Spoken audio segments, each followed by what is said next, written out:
All right, guys. So let's get this thing cracking right now. Well, first and foremost, shout outs to Victory right here. What's up, my brother? How are you, man? Hope everything is good. I wanted to wait for a little bit to do this particular content that I'm about to do right now, right? In particular, what I wanted to do was let everybody get their take on this particular matter. Also, let the facts present themselves. Also, I'm going to be honest with you. I'm a little bit reluctant into doing a video. I don't know why. I don't know, for whatever reason, the video does not get the same traction as the lives. And I probably know some reasons behind that, but there's some reasons that I may not know. But I decided, you know what, I'm going to go on a live and do this and address this particular issue as well, because guess what? This particular issue has a lot of class derivatives behind it. Okay? There's a lot of this aspect of just a single-minded moral dilemma that we have going on here. Muslim Goat says hello. Hello, Muslim Goat. Shout outs to you. Let me know what part of the world you are from, and I hope that name is not intended in any way to try and insult me in any kind of degree or anything like that. But, or maybe you are Muslim. If you are, let me know what your intention is behind your name, where you're from, and, well, whatever detail, obviously, whatever details you would like to disclose. This is a don't ask, don't tell type of scenario that we have going on here. So with that in mind, hey, Kyrie, what's up? Republicanism Vance in the house right here, man. Shout out to you guys.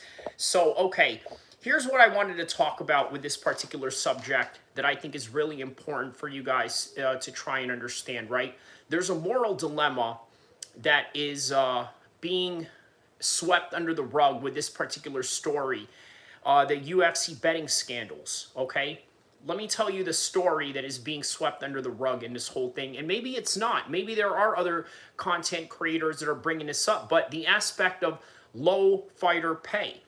Because you got to ask yourself, what is it that is motivating these men to take these dives? Can you imagine?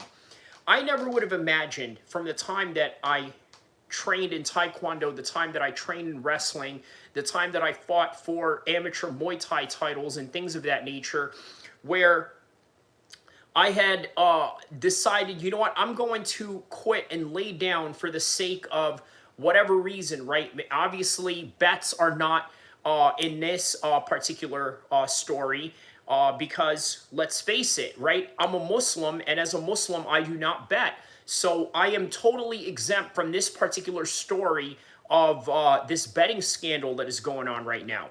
Republican Van says, Kyrie is a legit GOAT. Man, thank you for that. That is a serious claim to make, my man, and a huge responsibility that I am, willing to take. Bro, this dude is legit my king. Wow, man. Listen, that is a lot to take in right there. I'm quite overwhelmed and flattered at the same time with that, but I understand your sentiments nonetheless because, well, you know what? I try to put out the best content possible, and within that best content, I try to make you guys think. I try to stimulate your minds and also make you look at a different perspective in life that maybe others may not give you. And right now, the overall narrative that is going on with this UFC story right now is that this Isaac Delarian guy is the worst thing since Bin Laden, since Hitler. Well, I don't want to mention, the worst names in history, okay? They are putting him up there when it comes to this particular moral dilemma. Charles Manson, there you go. Something a little bit more of, how do I say this, more of a safe character to mention in these particular regards. But they are putting Dolgarian in this same type of circle of people. And I don't know if that is a responsible thing to do, especially as a society. Look, one of the things that Joe Rogan had mentioned, by the way, I'm going to take a shot of this turmeric immunity right here. I am not sponsored by these people in any kind of way, but be sure to check this out right here, Suja Immunity. turmeric, pineapple, and any good products I'm obviously going to endorse up in here. But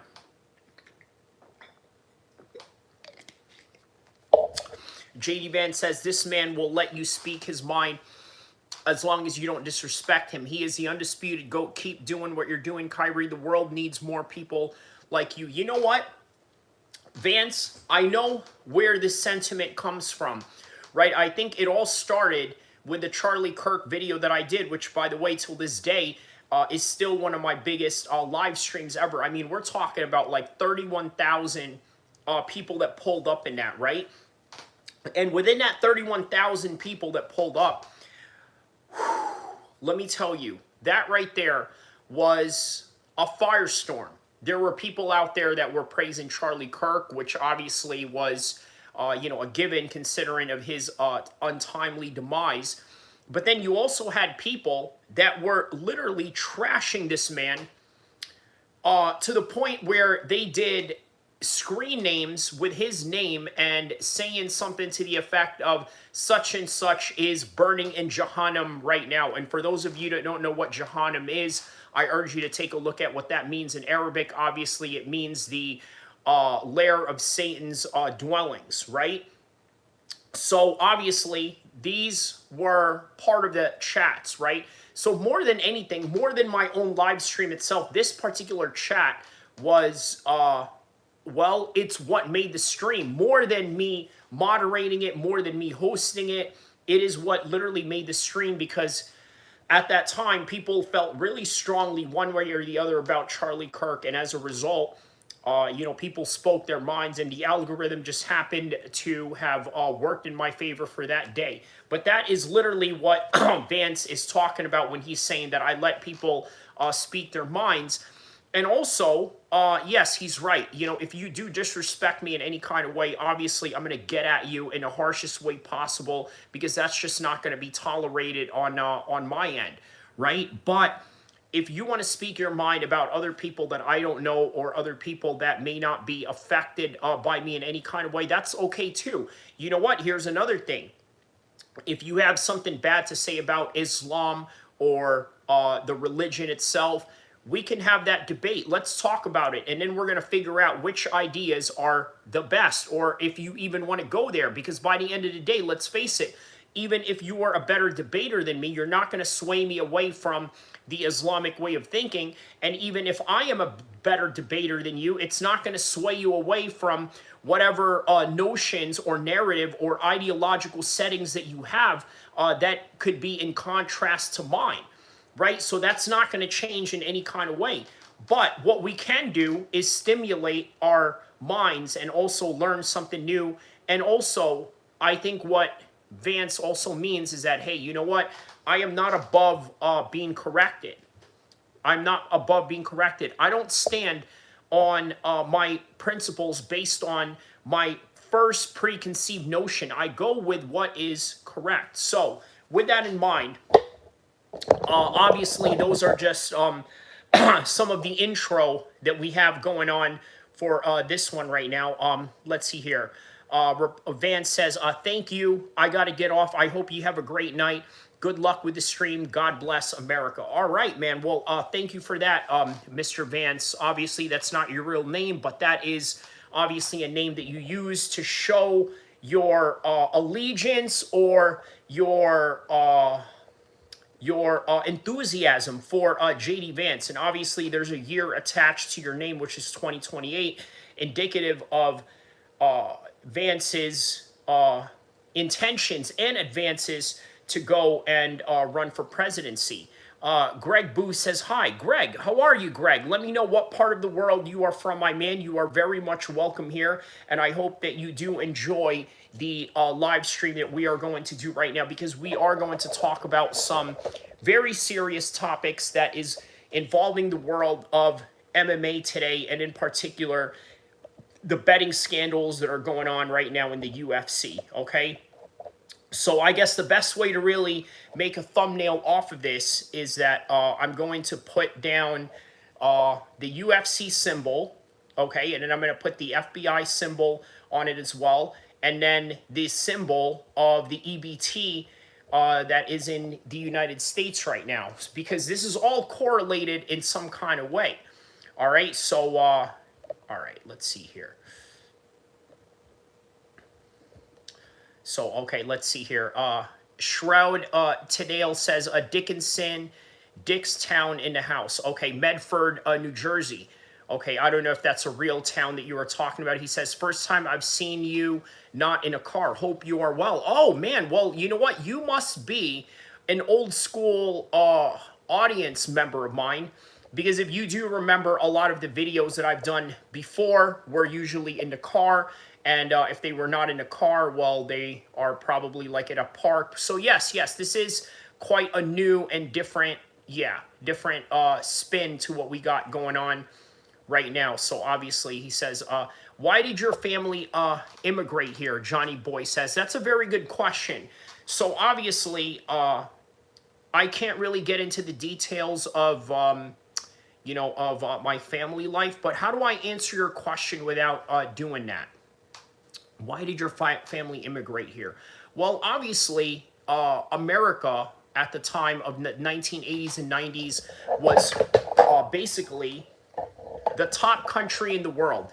Obviously, you could say that it is now or it's not. I would say that it's not, right? In comparison to what is going on around the world, other people have other things that are going on that are better than the United States. Obviously, for example, did you know that the happiest country in the world right now is Finland, right? Not the United States. So, okay, maybe that was true, or maybe not true in the 1980s, but yeah, America is seen as the happiest place on earth, at least in the 80s and 90s. Nowadays, America, which at one time was a superpower, is no longer a superpower. But one thing you can say about America right now is what it has going on is that it knows how to market itself.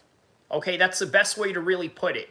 It knows how to market itself in terms of showing to the world that, hey, we are the greatest, right? So I think that's really all there is to it, right? I got no pants. Okay, well, that's good for you. That's a very disgusting comment to share. I don't know why, but yeah. He says Finland. He's pointing up. Yeah, he's probably from Finland, huh? Well, I mean, if they are happy over there, I guess they're a little too happy in disclosing these things. But on any regard, all right. So let's see here.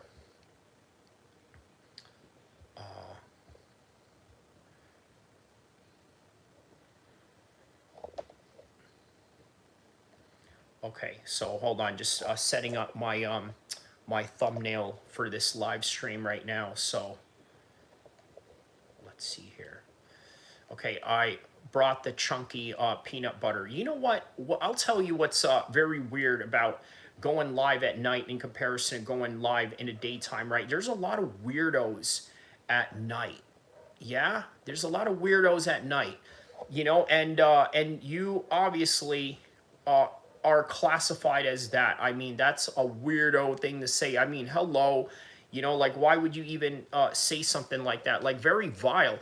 But anyways, you're allowed to say that as long as it's not going to impede on my channel in any kind of way. That's completely fine. You can say that. You can go and embarrass yourself in front of the world if you wish. If that's what you want to do, that is perfectly fine. You can go embarrass yourself to the world. One day people are going to read this, and then are going to find out who you are behind your screen name, and then they see that, and you've just completely humiliated yourself in front of the world. And if that's what you want to do, that is your prerogative, my man. So there's nothing more to it than that.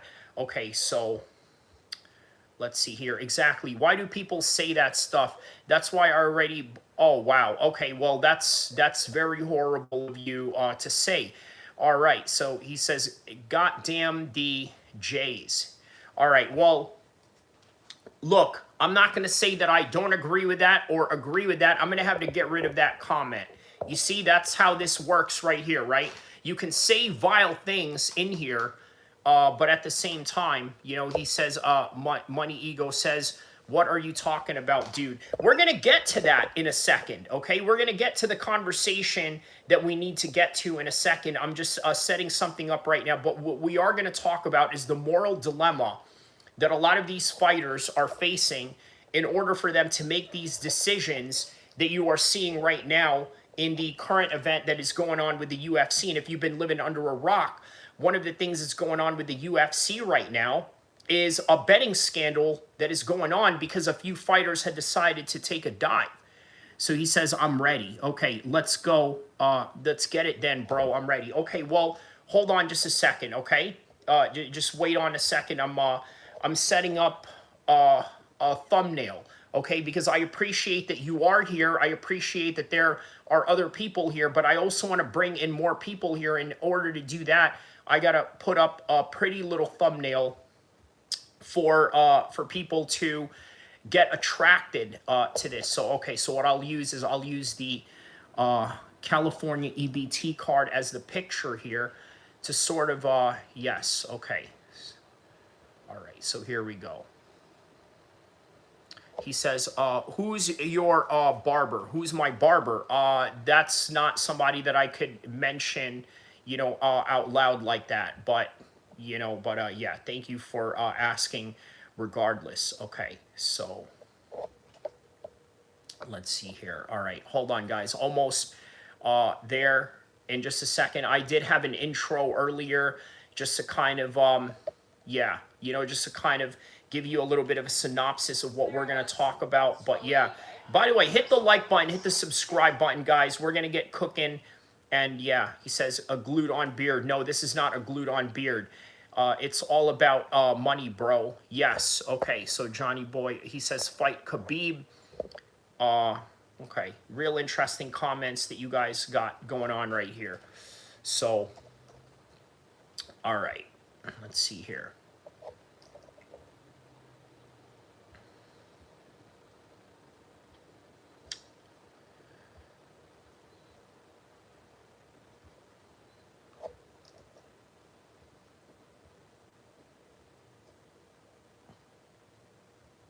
All right.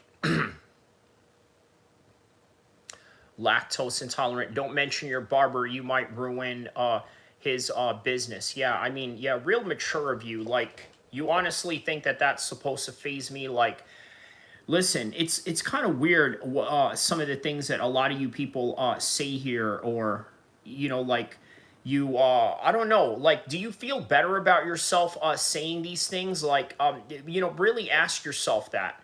Like, I don't think you really go home at night and say, yeah, you know what, I feel good saying this. He says, oh, I know why the Titanic sunk. Y'all boarded it. Okay. He says, what's up, dog? Jellyfish. Okay, now you're spamming. You know, you can't be spamming like that. A pretty good plan says, I love dairy, but it makes my tummy. Okay.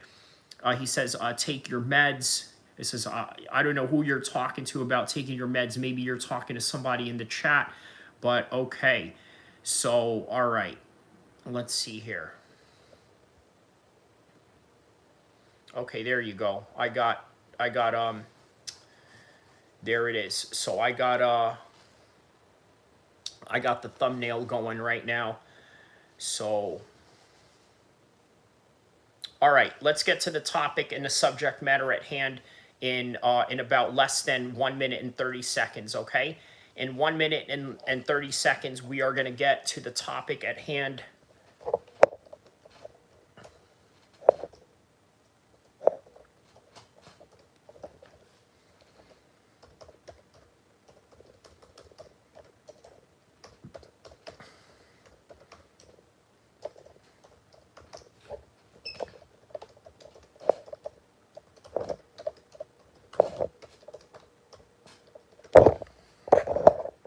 All right, so let's see here. We're going to start that off in 20 minutes, 22 minutes and 33 seconds, which is in 5 seconds. 5, 4, 3, 2, 1. All right, here we go. So, all right, as you guys know, there is a UFC scandal that is going on right now.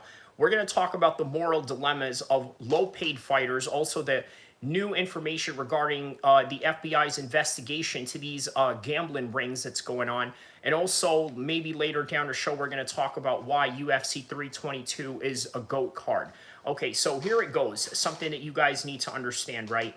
A lot of these fighters are in a moral dilemma. Now, a lot of people are having a very childish attitude on Isaac Dulgarian's choice of sort of taking a dive into this fight.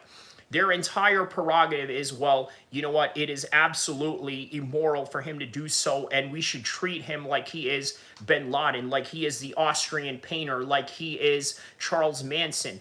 Here's the thing, right? He's not a bad guy. Yes, did he rig a fight? He absolutely did. But let's talk about the moral dilemma that comes with that. Number one, the moral dilemma is that a lot of these fighters are not getting paid a lot. Okay, now, I'm not one of these people that's pro, fighter pay or anything like that, because quite frankly, it has nothing to do with anything that is affecting me in any kind of way. Maybe it's affecting some people that I know that are fighting out there, but at the same time, the people that I know that fight also have a business on the side, also have other careers on the side. Some people that I could name off top that were having good careers on the side while fighting, Shane Carwin, right? The guy was an architect while he was competing in the UFC. Obviously, other names like Armin Sarukian, a guy who comes from, let's say, a rich family. And by the way, if you're going to say anything stupid on the chat right now, I'm just going to completely ignore you, right? I'm going to read everyone else. But yeah, okay, so understand this, right? How much do I bench press? Completely irrelevant to the kind of training that I do. I can one arm snatch 100 pounds, but yeah.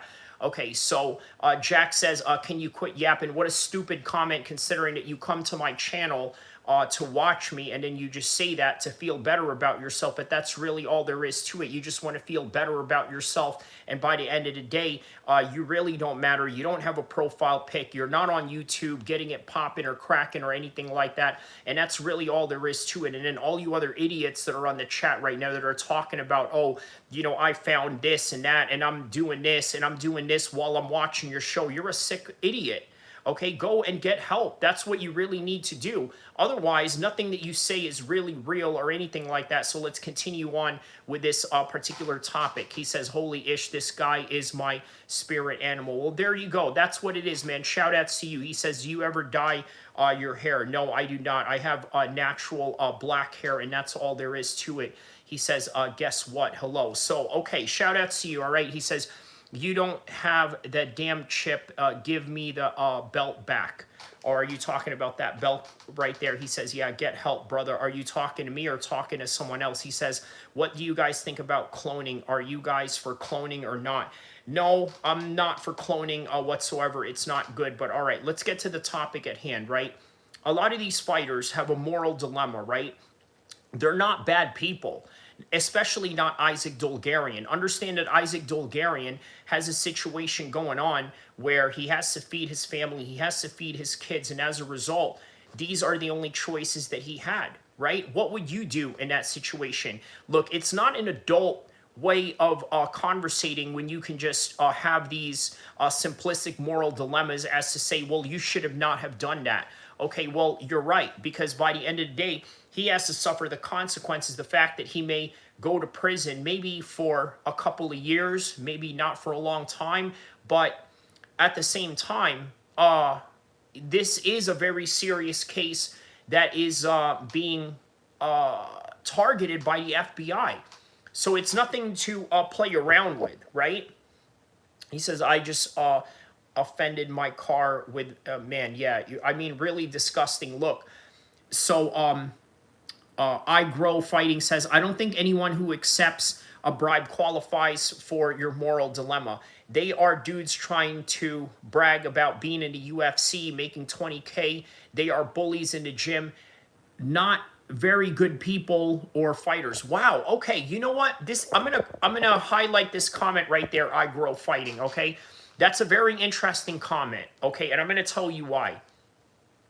Because the one person that comes to mind that reminds me of like that is, well, do you guys know Philip Rowe? right? The Fresh Prince. So if you guys watch UFC, you guys know, you know exactly what I'm talking about. I'm just gonna get you out of here. So this guy right here is gone. You're gone. You're up out of here. Let's see. Okay, so this one is gone. You're out for 24 hours.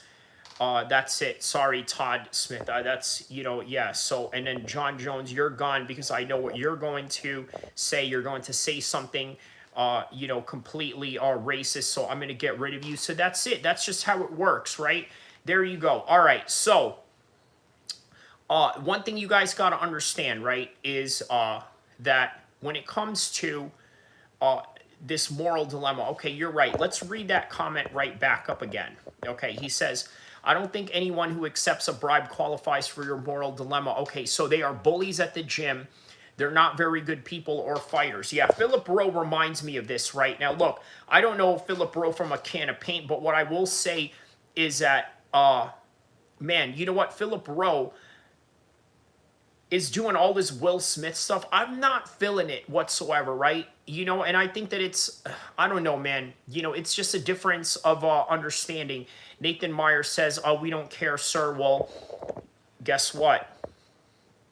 How about this? How about I just remove your comment right there? See, like that. I'm not going to block you or anything like that because I'm going to give you a chance to say what you want to say. So, you know, up at it right here. So there it is. That guy is gone. He says, to be fair, I don't know everyone who's been bribed, but I think you see my angle. You see your angle. Yeah. You know, he says, don't give him a chance. Don't give who a chance. Who are you talking about? He says, I'm not subscribing. Okay, well, then you can get up out of here like this, like that. So there you go. You're up out of here. He says, don't be sad here. You're up out of here too. There it is. You're up out of here. There it is. So Daniel Berry Highlight says, yo, shout out to you, my man. So Third World says, what did Philip Rowe do or say? Nothing. I just don't like the whole Will Smith, you know, persona. It's just not my thing. You know what I mean? Like, I get it. He says, are you a Reddit mod? No, I am not. What does it take to be a Reddit mod? My uncle just died. Okay, oh, you're saying your uncle just died, or no, I think he works at GameStop. No, I do not. I would not tell any of you where I work at or what I do because, yeah, you know, it's just, some things are not for the internet. But on any regard, yeah, you're right. Maybe some of these fighters are bullies and whatnot, and maybe they, you know, operate a certain way. Maybe they think a certain way. Maybe they, you know, are sort of clinging on to a dream that is never going to happen, right? So I like that you are saying Philip Rowe is fake, like the way, like he acts away, just trying to help you get your thought out, dog. So, okay, think about this, right? If you are emulating Will Smith, what is your whole entire prerogative? Your whole entire prerogative is to be fake. Look, man, Will Smith has done nothing but lead young men into, you know, a world of simpantry to the fullest extent, right? He says, are you guys talking about Puff Daddy? No, we are not. Third World 333 says, yeah, he does look kind of like the Fresh Prince of Bel-Air. God, it's gay. I'm sorry, but it's absolutely gay. Like, the whole entire concept of it is just gay, and I'm just not with it, right? Like, Will Smith, come on, man. Like, who didn't enjoy watching Will Smith back in the days, but to actually, like, use it as your whole entire, you know, gimmick is insane. Aviation Geek says, I'm going to end it all. My mom lost her job. My parents are divorced. We are on food stamps, and every day is a living hell. My mom is suffering from substance abuse, and I'm picked on. Love you. Thanks. Wow, man. I'm really sorry to hear that, Aviation Geeks, but I don't want you to end it all. I want you to know that I'm here for you. Everybody is here for you. Look, I may not know you from a can of paint, but what I do hope for you to do is to engage in the show, write your comments, tell me how you feel, tell everybody how you feel, and everybody out there, if you are serious or you are sincere about what you're saying, I want you to know that I can get everybody in the chat right now to give you words of encouragement so that you don't leave us, okay? Because we want you here. We want you here to be able to enjoy the fights. We want you here to be able to roast Philip Rowe with us and all the other fighters that we think are you know, subhuman animals, or, you know what I mean, or to whatever degree you want to put it. But yeah, I Grow Fighting says Big Willie is nothing but an outstanding character.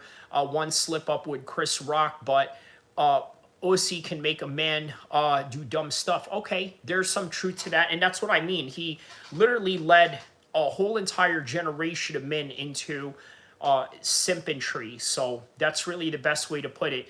Math Root says, let's go Jake Paul. The Roasted Walnut, do you know?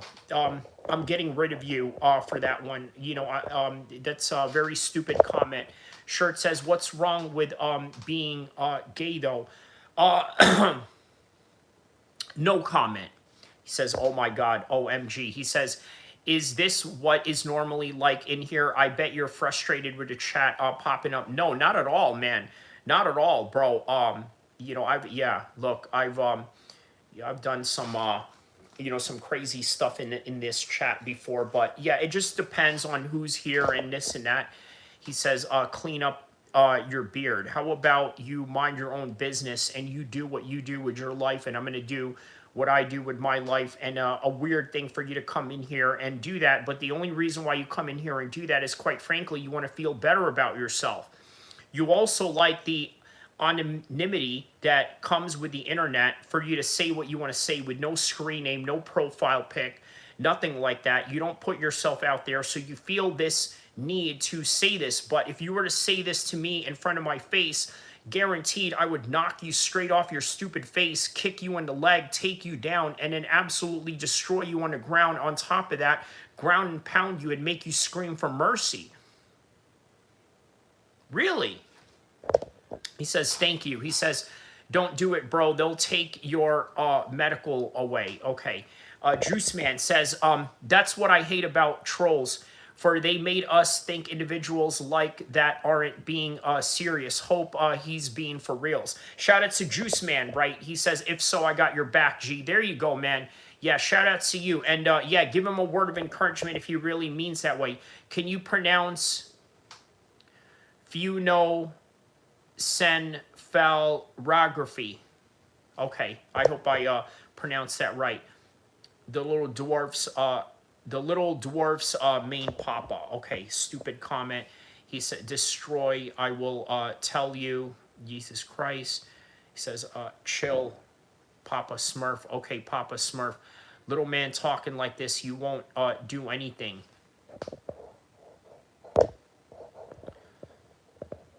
I could put you on timeout for 24 hours. He says, have you ground and pounded a lot of guys? I'm getting rid of you just for that comment alone. Yeah, I'm not going to deal with stupid comments. So there you go. You can just watch from your, he says, my fingers. Okay, nice to hear that. Third World says, who will fight Topuria next? Give us a prediction. I think it's going to be Paddy Pimblett. It's going to be Paddy Pimblett that's going to fight. Anyways, is Jake Paul versus Diaz fight happening? Hope not. It seems that he's the leading man in that category right now, right? Because if you think about it, Francis Ngannou is out of that mix. Yeah, Francis Ngannou is out of that mix. He doesn't want anything to do with Jake Paul. And, you know, as a result of that, he's, what do you call it? He's, yeah, he may not really, you know what? Tommy Morrison's son, Mackenzie Morrison, I think is, the runner-up for that. So we shall see. I think it will be, it might be, yeah, Tommy Morrison. So, you know, be on the lookout for that one. So, all right, let's see here. He says, I hope not.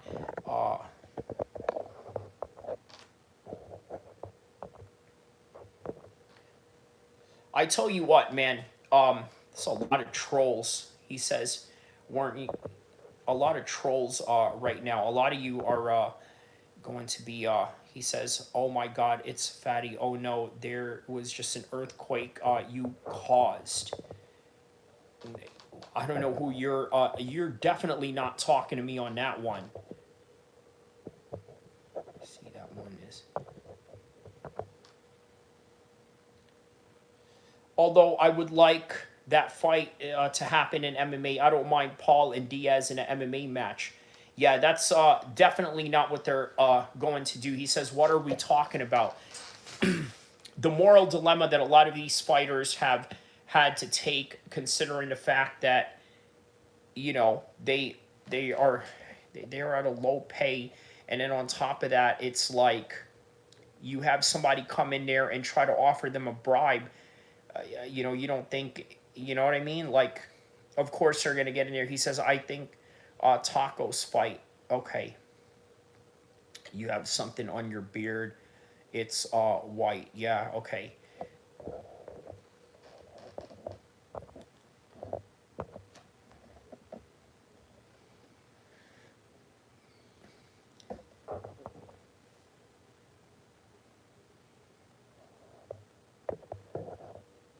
Okay, there we go. Getting rid of some trolls in here.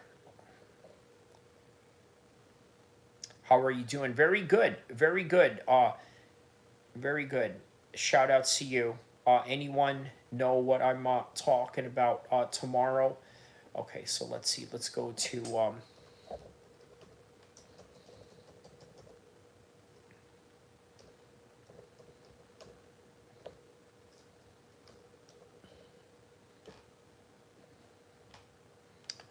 you should leave the comments up as a receipt for the abuse you took. Do you think, do you honestly think that this is abuse in any kind of way? Like, most of you are broke, a lot of you have to rely on your EBT, and that is not a position that I am in. You know what I mean? So it's like, who is really taking the abuse here? A lot of you are the ones taking the abuse out there. So, you know, let that be your own punishment in your own pathetic lives, really. You know what I mean? So that's really all there is to it. You guys are, I mean, come on, man. Most of you are on EBT. Like, instead of, like, you know what? This is the reason why a lot of you, you know, feel the need to come in here and troll, because your life sucks. You're on EBT and you can't get EBT, and that's what it is. No, no, no. This is good, man. This is good. He says Mark Zuck versus JD Vance. I go with Mark Zuckerberg on that one. If you download the CBP Home app and you safely self-deport, you will receive ruining the stream. I wouldn't say that. Another day goes by. Here we go. Another day with more info on the UFC fixed fight scandal, okay? The FBI is moving in, and we have some new details. Okay, you have a basketball game tomorrow. Where do you play basketball at? Let me know. About other people that could be involved, and quite a bit more to talk about, okay? Not as much of a deep dive, but there is more info to cover. If this is your first time seeing my channel, my name is Wyatt, and this is Fight Society. Let's get into it. All right, before we get into it, before you guys ask in the comments, yes, I have a black eye. I got poked in the eye in training last night by a dirty Dagestani rat. Yeah, it's funny. I defended Tom Aspinall's eye poke for weeks on end, and then now I have a black eye from getting poked in the eye in training. So, that's out of the way. Now, starting with this post here from JJ Carvalho. Oh yeah, no, I didn't ignore that. I just not something I needed to bring up, because obviously there was somebody on the chat that was talking about their basketball game they had going on. But yeah, he says, yeah, it's tough juice, but funny to hear them tell him off. Yeah, I mean, look, there's a lot of losers out there. Like, think about this, right? There's a lot of people that are not going to have their EBT, so you got to think they're angry. They need to be angry at somebody. All of a sudden, there's a Muslim mayor that gets elected in New York. They want to take this out on somebody. Oh, here's a Muslim guy. Let's go take it out on him. Like this idiot right here that talks about Netanyahu loves you. You know what I mean? Like, it's an obvious ploy to try and rage bait me into these things. None of this rage baits me, guys. I don't think you really understand, like, what you are dealing with, right? You know what I mean? But as time goes on and as you listen on, you're going to find out exactly why none of this affects me in any kind of way. You guys are, yeah, he says, they have a Jewish mayor now. He had a tiny hat on. Oh, is that right? Okay. Interesting point there. All right, here we go. No, Isaac Bulgarian is only the start of this gambling. He says, do you ever do panels, talk MMA? Yes. I'm actually going to do one for the UFC 322 live stream. So, yeah. Saga, and we've covered this a lot in the last 5 or so days. I mean, like, this is like my 4th or 5th video about the fixed fight Vote for Pedro. Who is that exactly? Scandal in the UFC. And guess what? Tomorrow is my birthday, so I'm having my first basketball game and my birthday. Wow. Okay. Congrats to you on that. Let me know how old you're going to be on your basketball game. Shout out to you on that. And there's even more information that has come out, starting with Harry Mack. When are you on Ariel Hawani's show next? Inshallah, man, I would like that. You know, I think me and Ariel would have a good, good conversation for sure. The journalist that Juice Man says, super lion. Okay, well, you guys are calling some liars out on the chat. Very good, man. You guys call out the liars on the chat. I call out the trolls. How about that, huh? That has broken a lot of the information via off-the-record secret sources, said that Factory X... I wouldn't curse Ariel out. It would depend on what we talk about. Now, if he was to throw me under the bus and put me in some kind of like gotcha moment, or at least attempt to, yeah, he says, are you about to smoke a... I don't... Man, that's a dumb question. He says, okay, all right. Muay Thai in Denver, the gym that Isaac Bulgarian was training out of, was raided by the FBI. Factory X made a statement, and they said there is a false report circulating that Factory X has been raided by the FBI. Okay, so there has been this rumor going around that Factory X, the Muay Thai and MMA gym of Montoya, Coach Montoya, has been raided. That obviously is not true. So, yes, we just want to confirm that right now. That is not true. $7,000. What exactly is that you are referring to, Kill? Following the events of last weekend's UFC event, this is not true. The allegations that our gym had or has any sort of involvement in fight fixing last weekend or ever is both devastating and heartbreaking. This is a family-owned gym that has been in good standing in our community for over 15 years. Wow, man, a gym that has been on for 15 years. That is amazing. Again, for the third time, who do you got? Bond or Brown? Okay, I'm going to go with Randy Brown on that one. Yeah, that's going to be an exciting fight tomorrow. Look, Bonfim looks like he's got a broken shoulder, right? Man, I'm wondering if there's going to be any rigged fights tomorrow. But yeah, I'm going for Randy Brown on that one. Shout out to Randy Brown in New York. Now, why is he not in the New York card? I guess they kind of stacked that card up too high to where he wasn't able to be on that. But yeah, man, he definitely deserved to be in the New York card, but it got too stacked. You know what I mean? And we're going to talk about UFC 322 as well and talk about how stacked that is. So he says you're leaning towards Brown. Okay. Smoke with Bud. GTA 6 has been delayed again, and Diddy caught drinking in a daycare. What is the time to be in? Yeah, for real. For real, right? And then the whole UFC betting scandal thing going on too. Years. We unequivocally stand by our innocence, and at this time would welcome a visit from the FBI, as we absolutely have nothing to hide. We understand and accept it as human nature to form opinions from the outside looking in, given the available information. We have... To answer your question, Trapax, I come from Stockton, 8th Street, so that should tell you a lot. He's a Latin king. He's got on yellow. No, I did not grow up with Latin kings or anything like that. I grew up in, I grew up in the East Coast, but I didn't grow up with Latin kings. So what is your reaction with JDM? Absolutely sparks Islam. Well, wait and see. Come and stay here for UFC 322, and let's find out. Stockton 209. That's right. Yep. I have no doubt the truth will prevail, justice will be served, and our good name will be restored. The Stockton rapper MB Nell, right? I know his uncle very well, so I know the whole section of that area. So if you're wondering, yeah, I hope that answers your question right there. Until then, we welcome your prayers for our. Where at in the East Coast? I grew up in New Jersey. So he says I'm a retired rapper. Are you really? Oh man. Where? What part of the world are you from? I grow fighting. Let me know. Caesar says I'm turning 11 years old on my basketball game, and people that were calling me, the people that were calling the other people liars, were calling me a liar. Okay. Well, this is the beauty of the internet, right? We don't know you from a can of paint. Central Jersey. So I lived in Old Bridge, New Jersey. I'm a retired Alex Grasso Glazier. Wow. Okay. Luke says hi. Shout out to Luke.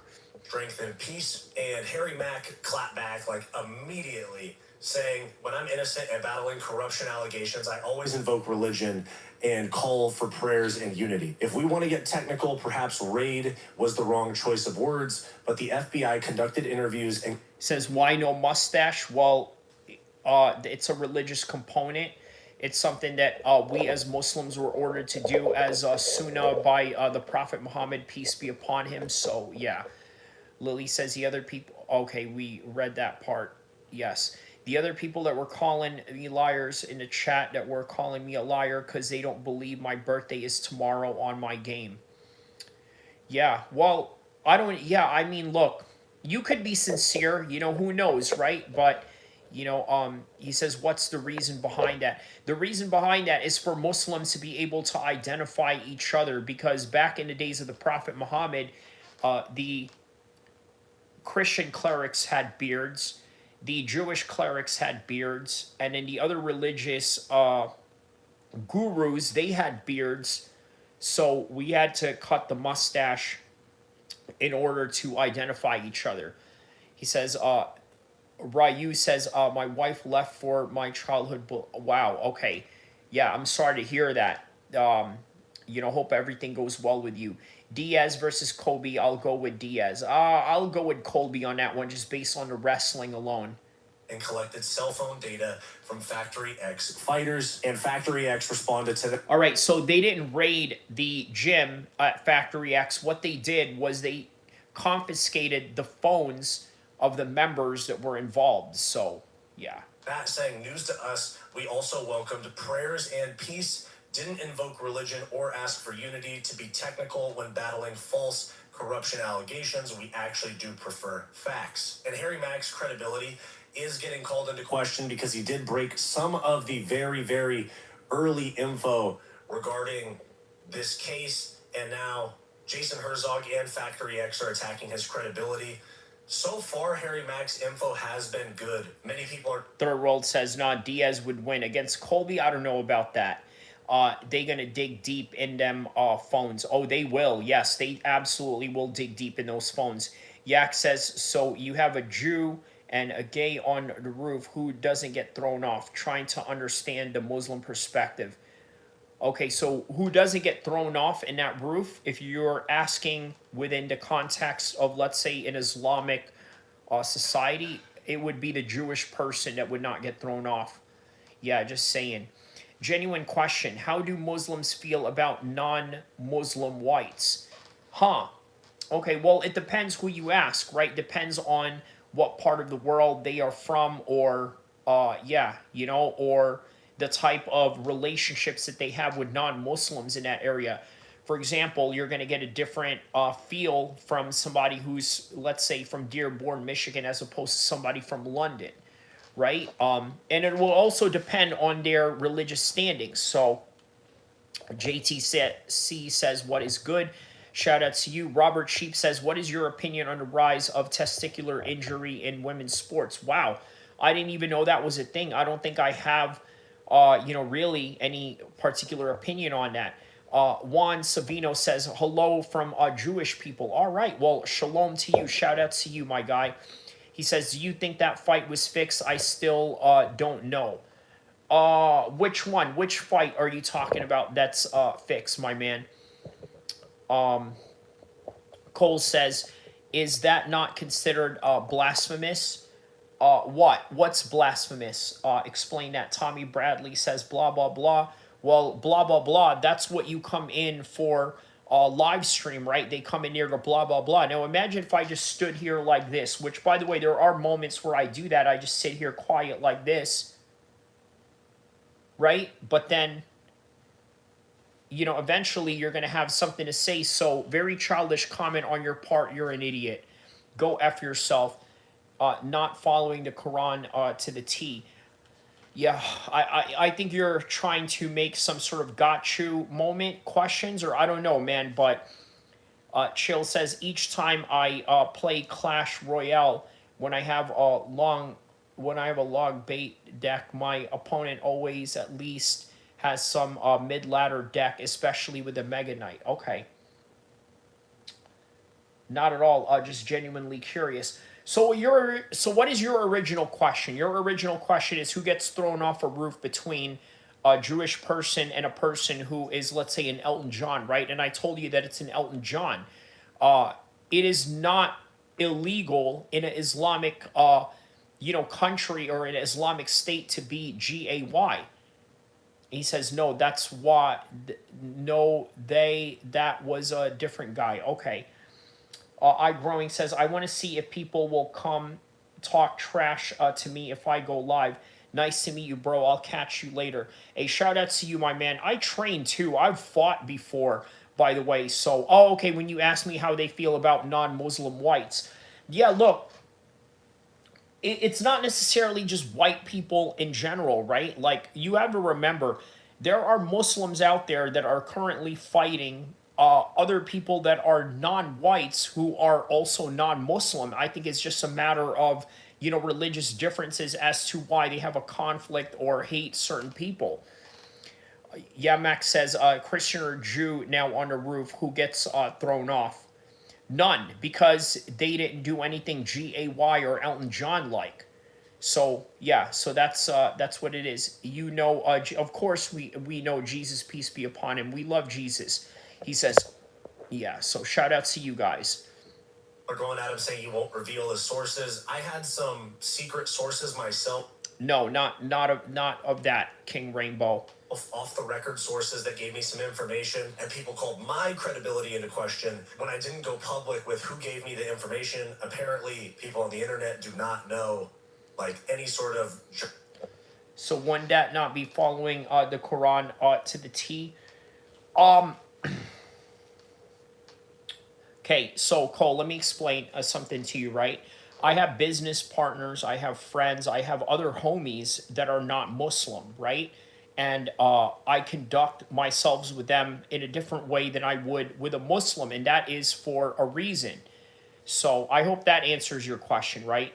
Poor says, can you quit yapping? Well, what a stupid thing to say, because this is a channel where you talk. So that's a really stupid, and you know what? I'm not even going to deal with your ignorance. I'm just going to get rid of you. Boom, boof, there you go.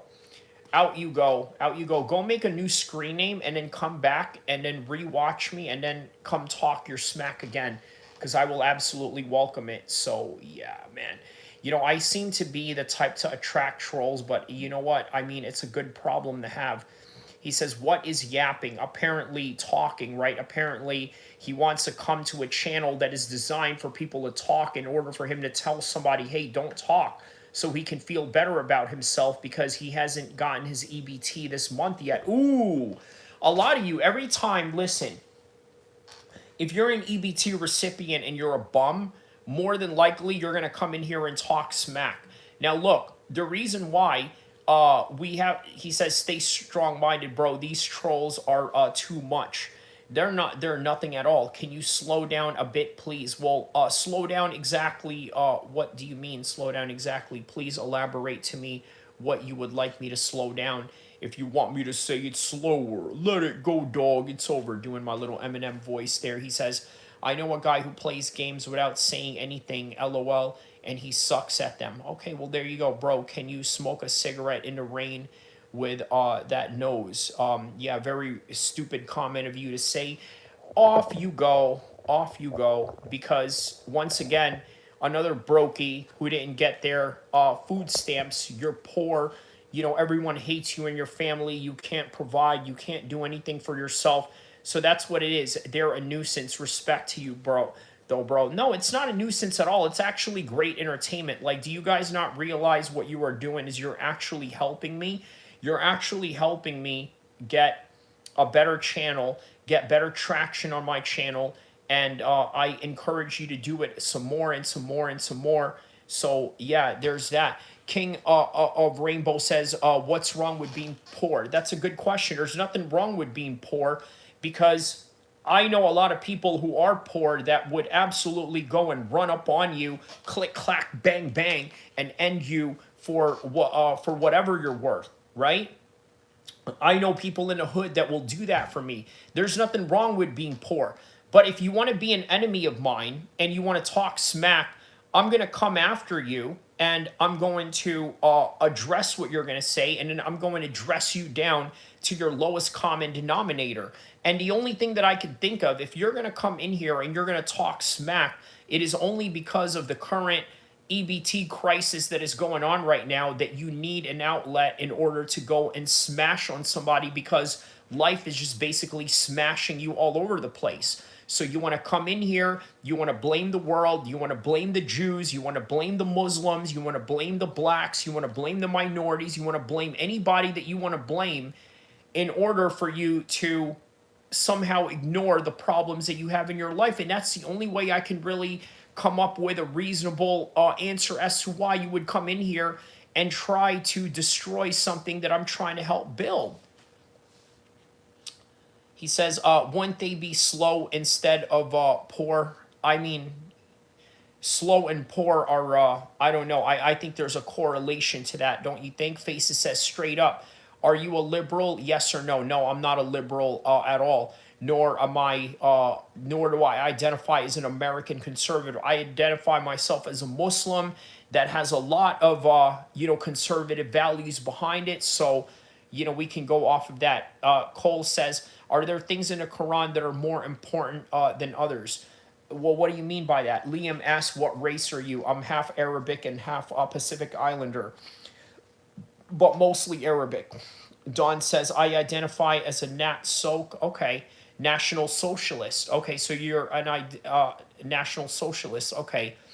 Alec Broadley says, there it is. What's there? Let me know, my man. So, okay, back to this video right here with the feds going at the UFC. Journalistic integrity, where you can't just give up a source that didn't give you the okay to give them up as a source. It's called off the record and on the record. You guys have heard this a million times. Sometimes you just...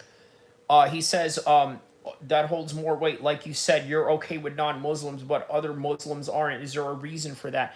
Yeah, the reason for that is that we have a different way of looking at the world. We have a different way of living, and those interests are not always going to align. That's really the best way to put it. He says, Muslim, tell me a country that is economically successful. I mean, what a stupid comment. We're talking about, you know, UAE, Qatar, Kuwait. I don't think you understand how much of a better standard of living these people have. I tell you this, these people don't have no EBT issues going on. They don't have a problem getting food like some of you bum Americans from across, you know, the United States. You know what I mean? Like, they don't have that same problem. I could tell you that. So this idea that you talk about how, you know, what Muslim country is, you know, is, he said, the GOAT says, why are people being mean? Because they're broke. Like, think about this, right? Like, everything that you are saying, Arab is not a race, my guy. It's not. So what is it? What is it? Like, think about this, right? Like, everybody is broke right now. I mean, not me per se. You know, I'm doing, you know, perfectly fine. I put it this way. I certainly can't qualify for EBT if it was still around. Okay, but let's put it like that, right? So I'm living perfectly fine. But for the rest of the world right now, look, you're seeing it right now. Okay, a lot of people right now are just, he says, I don't think you understand Muslim countries you mentioned don't want other Muslim, otherwise they would only have less than 5 million inhabitants each. Okay, well, maybe there's a point to that. He says, no, Arab is not considered a race, but rather an ethnic and linguistic group. You're right about that. Okay, well, I mean, then what? Okay, then what race are you supposed to identify with that other than white? I suppose, right? Mediterranean, Middle Eastern, which Middle Eastern in the U.S. census is classified as white. So there you have it, right? Liam says, what would you consider Muslim citizens to be then, race-wise? There is no race for a Muslim citizen. You just have to prove that you are a Muslim and that you can recite a few things in the Quran and and take your shahada and this and that. Yeah. So all right, back to the gambling scandal in the UFC. Just have to decide for yourself if you're going to trust the journalist. Full Metal says Muslims need to go crusade. Okay, I mean that's your opinion. Okay, for Arabs then, LOL. Your please answer. What is your question, my man? I can't always answer your question. I have a lot of people that ask me stuff here, so. For the YouTuber, whoever's covering it, that they're telling the truth or not. You're going to have to come to your own conclusion, all right? So while this is just the tip of the iceberg, it may seem that Factory X and Mark Montoya hopefully are not implicated in this as well, because frankly, I went over the Mark Montoya interview on Ariel Helwani that he had just the other day, and I said in that video that I hoped Mark Montoya and Factory X had nothing to do with this. I've always thought Mark Montoya was a good coach and gave some of the best corner advice that I've seen to fighters live in fights. But his interview on Ariel Helwani was very, very suspicious in my opinion. And now Factory X is being called into question as well. So you guys are going to have to make up your own mind based on the information out there as to what's true and what's not. But popular YouTuber Jesse on Fire, who you... I mean, Faceless, it's a very stupid comment that you make, but okay. Are you going to answer, or should we get someone to check your hard drive? I don't... What is your question? Used to be in the MMA space, is much more in the political space these days, is talking about this, and he references sources that have told him that former fighter of James Crowder. I guarantee you, if you ran through my hard drive, you would find absolutely nothing incriminating. I don't do anything incriminating. I live my life by the book, and that's something that many of you could not. Look, here's the thing. A lot of you could not even share your laptop with anyone without the fear of anybody looking through your history, right? I'll tell you what, I don't have anything to hide or anything like that. I mean, obviously, as an American, I believe in privacy and I believe in your right to those privacies, but at the same time, yeah, you would not find any dirt on me whatsoever if you were to be able to, run through my, yeah. It would absolutely be impossible. Yoam with the gift, shout out to you, thank you. So yeah, he says everyone has flaws. He says it's not stupid. Muslims talk too much ish of how cool their culture is. If they leave their countries that are 100% Muslim, why is that, Mr. Smart? I mean, yeah, look, man, everybody's going to say that they are the greatest, right? That's just how it's going to be. I don't know why you have such a serious problem with that. Look, let me tell you something, man. I'm not one of these guys that hates on white people for being proud of being white. I'm not one of these people that hates on black people for being proud of being black. Okay, so in that same regard, don't be surprised if we as Muslims or whatever it is that we identify as, okay, is going to be proud of who we are. He says, I'm going to take that as a yes. Premium says, you're just a normal, good guy. Well, thank you, man. Thank you, Premium 9 Crunches. Shout out to you on that, my man. Thank you for that compliment. King Rose says, so why do you hate on people? Why do you hate on people then? I don't hate on anyone, man. I love everyone. In fact, you ask one of my moderators here, he actually calls me a race whisperer because I get along with so many different types of races.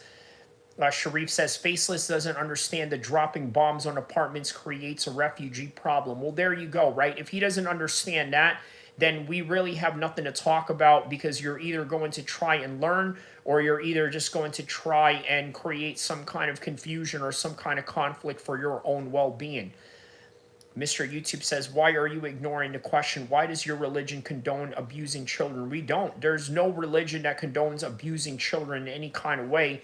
And once again, you know, it's just one of these things where you feel the need to try to get like some gotcha question, like, why are you not answering abused children? I'm like, well, okay, you could do that with a Catholic priest too, but you know, you think that's kind of fair to do that to just any random Catholic? Like, I don't think that's the case.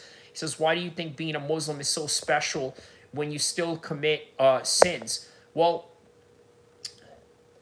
everybody's going to commit a sin, right? But are you on the right path, and is your path the truth? And if we have a worldwide debate on which religion is true, you know, I would put Islam on the top of that list to come out on top. So he says, you little boys better slow down. He says, are you happy about Mamdani's win? I'm indifferent about it. He says, Brown is not a race. Yes, that's true. Free says, you said you knew gangsters earlier in a capacity that you were affiliated or associated with an American crime organization. Also, how does America's fails at preventing people from that lifestyle? How does America fails at preventing people from... Okay, so how does how you're asking how can America prevent people from being part of gangs? Or I'm trying to understand your question on that, Free Bananas. He said, Liam says Christianity is junk. Well, okay, there you go. That's your opinion. He says, skip the question again. Disgusting. My man, listen, I'm getting a lot of people that are asking stuff. You can't just, you know, somehow... I don't know, man. You know, I'm allowed to ignore whatever question I want or bypass any question I want. I got a lot of questions coming in, so I can't just read them all. Sharif says, indifferent indeed, brother. Mamdani ain't doing anything. Only hope for Muslims is Jesus himself. There you go. Yes, my thoughts exactly on that. All right, back to the UFC scandal, and then we'll talk more on the chat as well. Question. Why do you goon? I don't know what... I don't understand what you mean by that. I'm getting rid of you for 24 hours. Is the one making these calls. According to Jesse on Fire's sources, James Krause is like a million miles away from MMA at this point. He's investing in real estate. Many people have said that James Krause is the mastermind behind all of this. Even myself, I speculated that myself, but sources, just sources, take it with a grain of salt, but sources to Jesse on Fire say that it is Jeff Molina that is involved with this and not James Krause. And that would make sense because by all indications, James Krause is completely out of MMA, like not even close to MMA at this point. Out of all the questions you're ignoring, you'd address the one about Muslims not being allowed to deceive non-Muslims. Did you ask a question like that? What are you talking about when you're saying deceive other non-Muslims? The only way that you can really deceive, or that is allowed to be deceived, if let's say if your life is in danger, and let's say there are, I don't know, like school shooters or whatever, right? And a school shooter asks, "Where are you Muslim?" You know, you're allowed to say no if that person is about to blast you and you're trying to save your life. You know what I mean? Like, that's the only thing. Free Banana says this chat is just refusing to let this guy watch the video. No, that's perfectly fine, my man. You know what I mean? That's perfectly fine. That's what this is about. We are addressing the video while also talking about what is on the chat. So I'm okay with either.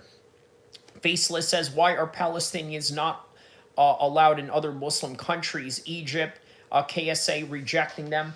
Okay, very good question, Faceless. So the answer to that, and you know what? Here's the thing. I'm glad that you guys are asking these questions. I could tell that a lot of you don't really talk to a lot of Muslims in your real life, so you do see one in the internet, somebody who talks really good, somebody who's has a very, very articulate, let's be honest about it, sounds white, right? You guys like that. You guys can relate to that. So in all honesty, yes, you don't really interact with a lot of Muslims, so it's good you're asking these questions. I'm going to answer this question by Faceless. He says, why are Palestinians not allowed in other Muslim countries? Egypt, KSI are rejecting them. I'm going to tell you why. Palestinians have a reputation for being infiltrators, spies, and people that are capable of toppling governments and countries.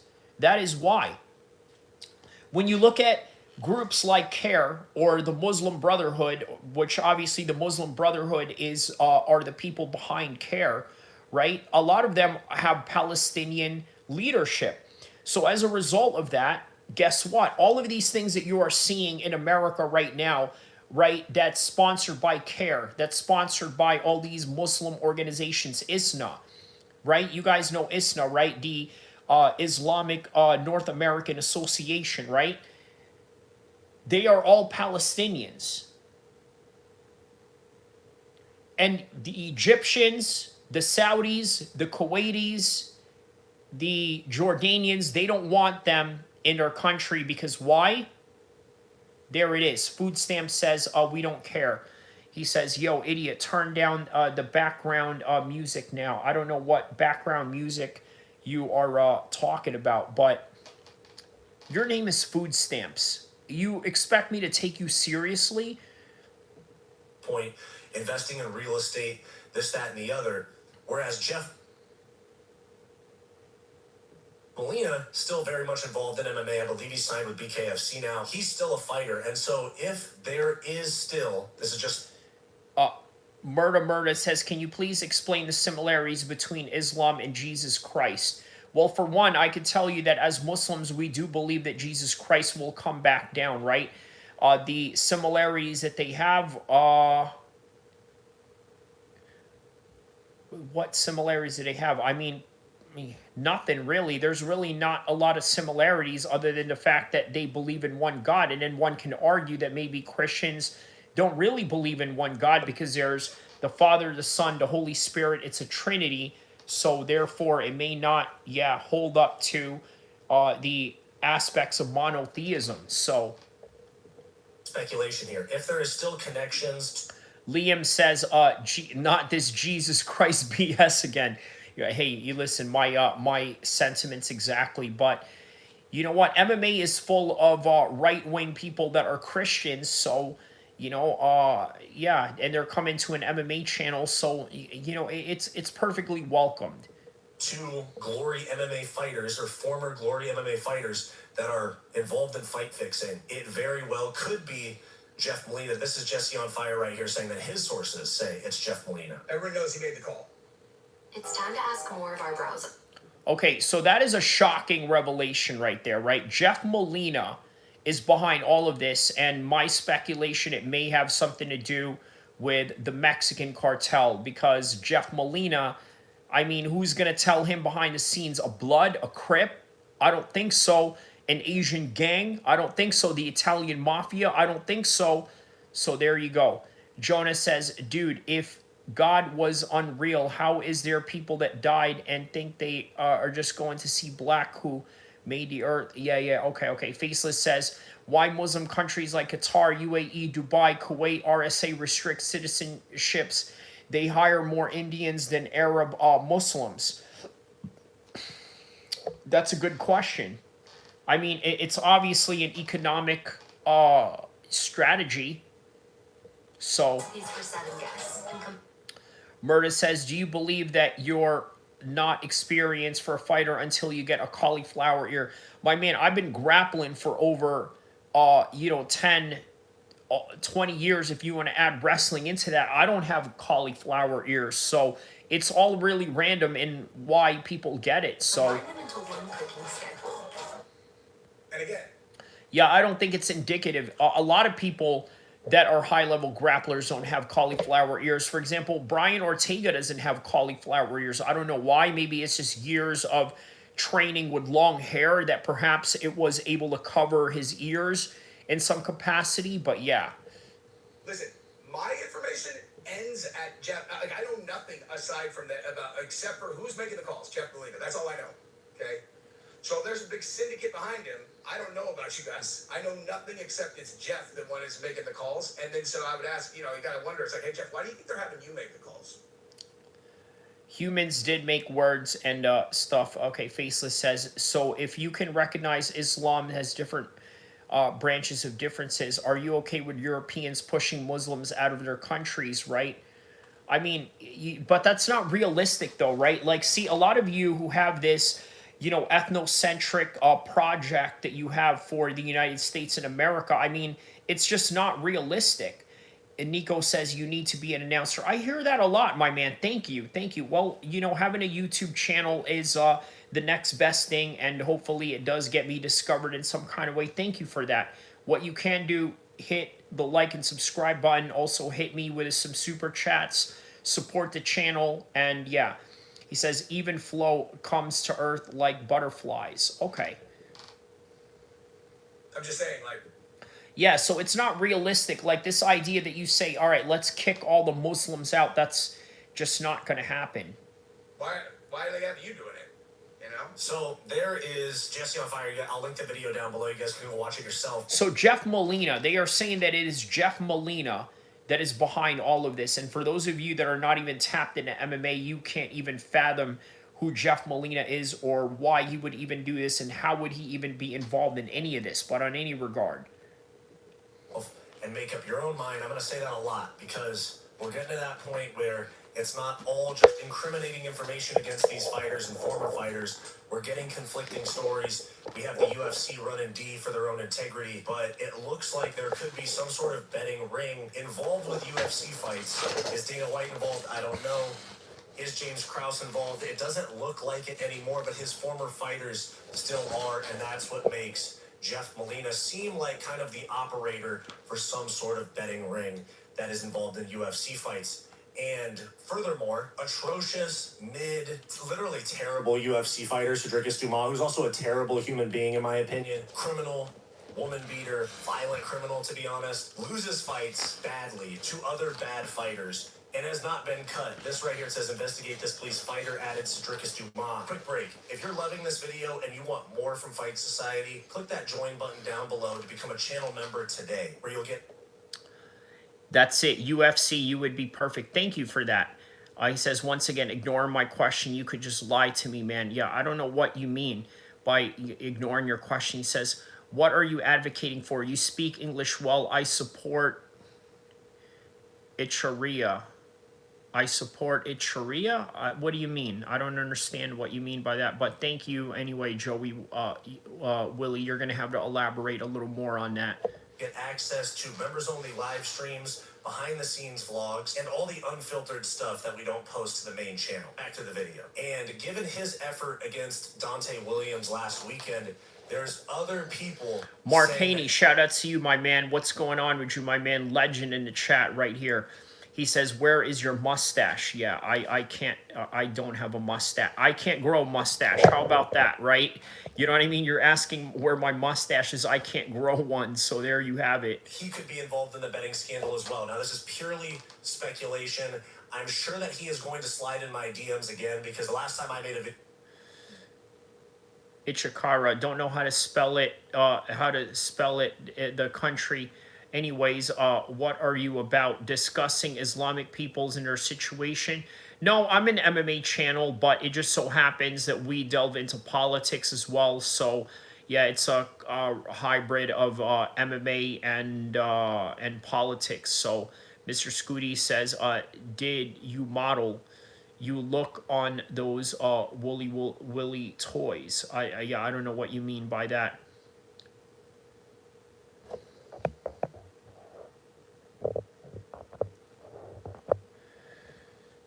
If you were a ruler of your own country, what would be the first law you would enforce? I would enforce Islamic law straight away. That's what I would do, Sarah. I'm going to be honest with you. Yeah, that's what I would do. Obviously, being a Muslim, you know, I would have to do that because in order for me to identify as a Muslim and for me to have a support of like-minded people, the first thing I would have to do as a ruler of a country is, yes, implement Islamic law. Lily says, do you believe in Jesus Christ? Yes, as Muslims, we do believe that Jesus is the prophet. However, Jesus is not the son of God. Okay, so send this Muslim back to Mecca. How about this? How about faceless? I mean, look at your... He's like, hello, Unc. Shout out to you, NP. Shout out to you, NP. Yeah, man, let me know what part of the world you are from, man. He says cowardly. I don't understand what you mean by that. What exactly is cowardly and what exactly are you trying to convey that is cowardly? Ezekiel says, not true. Jesus is God's son. Well, that's where the difference between the Islamic and the Islamic and the Christian values and belief systems differ. You see, we believe that Jesus is nothing more than a messenger of God, right? He was sent here as a messenger, and he will return as the king on earth as a messenger once again. So you're blatantly ignoring my questions. My man, I can't read every single one of your questions. And by the way, some of your questions may automatically get erased by YouTube itself because maybe you're saying something offensive, or maybe it's just, yeah, there's moderators in here as well. So, just be aware of that. The Bible says it's parable and allegory. Therefore, the Quran is allegory and a parable. Okay. Video about him about a year and a half ago, he slid in my DMs with some not nice things to say. Said, hey, whore, I just seen your punk ass video on YouTube talking down on someone's past. You look like you're scolding. Then you go post on your page. Thank you for always talking shit. You got 130 followers. And at the time I did. But hey, bro, we coming up on 10K subs now. And so, by the way, road to 10K subs, hit that subscribe button down below. But he says, what the fuck you done? Look like you beat the shit out of your mama, even though he beats the shit out of women allegedly. Apparently, I look like I beat my mom. So, have a good day talking about it, trying to chase clout in my past, blah, blah, blah. I'm using autocorrect, so whatever the fuck it says to you. Florida public school system failed his grammar terribly. And I responded with what I thought was pretty funny. I said, damn, so you didn't like the video? Well, shit, man, I get it. It's a pretty embarrassing past to have. I wouldn't want someone exposing it on YouTube either, but the info's public and you're a pro athlete. What I'm watching right now is a reaction to the UFC betting scandal that is going on right now. He says, it's the same religion, but it's not a religion. Okay, Joey Billy says, what do you believe in Islamic law? I support different cultures of religions. I don't care about who is who. God, all people are great, but what is Islamic law, equal or fair to all? Okay. Mark Haney says, telling people to grow up with a name like that. Yeah, there you go, cowardice. In the biggest organization in your sport, so I don't know what you thought would happen. I'll tell you what, bro, you should come on my channel for an interview and we talk about it. Before you ask, no, I will not pay $100 for an interview. That was in reference to other journalists saying that Cedricus Dumas requests $100 for an interview. Yeah. And then he says, bro, you're right, it's public. Please, I can't even ask you for a payout. You only got 138 people. You went out of your way to make a story about me. Don't even have any oh, fuck, dude. His grammar's bad. Somebody take a look at Florida public schools, you know what I'm saying? But that is not the reason. I have to be honest. That is not the reason that I am talking about his fight. The reason I'm talking about his fight is because before UFC Noche, he said he had $13 in his bank account. $13.96. So there you go, right? We're talking about a guy, this guy, Cedric Dumas right here, okay? 13K. I'm sorry, $13 to his name going into a UFC fight, right? This is the reason why these guys are compromising themselves to take a dive. Look, did you guys know that when you enter the police force or when you enter an intelligence service agency or maybe even sometimes a military clearance, they check to see if you have any debt or if you have any financial problems? Because if you do, you can easily be compromised. Bunk says, everyone you love is everyone you love. FTV, who was Muhammad, I mean, well, he had several, so I don't know what you're trying to get at that. Christians believe Jesus is the Son of God who rose from the dead. Islam says he is a prophet. The whole debate is basically about who Jesus really is. Yes. Mark Haney says gambling scandals. He says, why are there so many different sections of Islam if Muslims only believe in a one true God? There's only two. There's Shia and Muslim. Bro, he had like 4,000. It was an under 8. Yeah. No, it wasn't. It was not a person who was underage. My bad. I don't want to, cut inches off his dick here. $13.96, not $13. And he went on to say, this is the price of being an adult and paying for legal actions and stuff in your life. I hate to hear people say that people don't struggle at the big scene. Yeah, y'all can laugh about it. I'm just giving y'all something to laugh about. Don't really know what he's trying to get at there. Somebody with $13 in their bank account struggling for money. Just my opinion. He says, do you think the UFC has a problem after this last scandal? Yeah, man. Look, this is why gambling is haram in Islam. This is why we don't do it.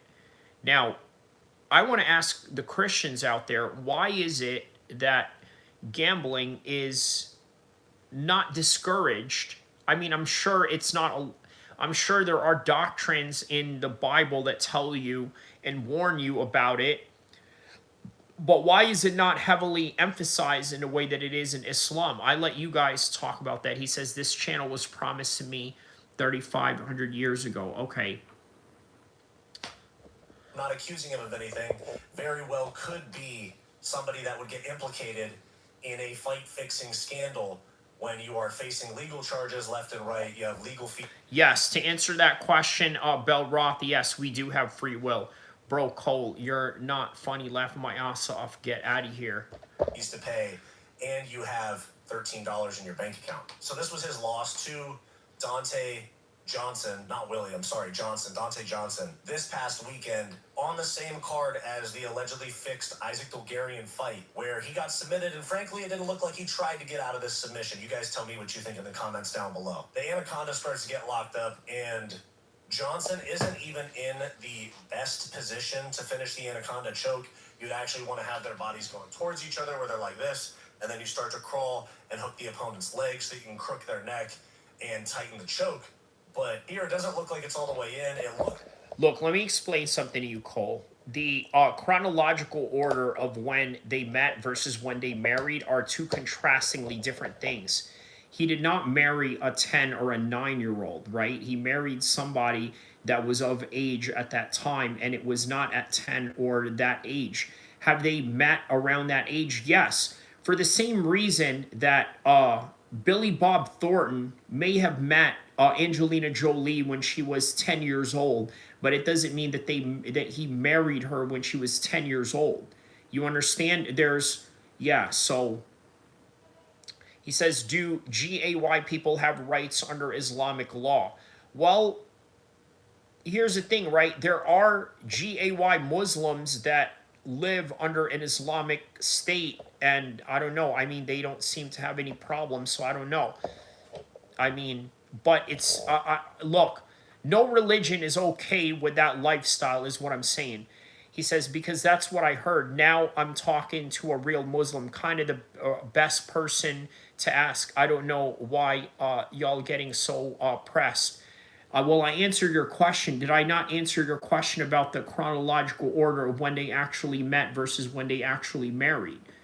Looks like he's sitting there trying to sell it, in my opinion, trying to sell it the same as Isaac Dolgarian. He's sitting there with his hand out, and then he taps. It's like he wasn't trying to fight the hands. He would just sit there going, have I pretended to fight this for long enough before I tap?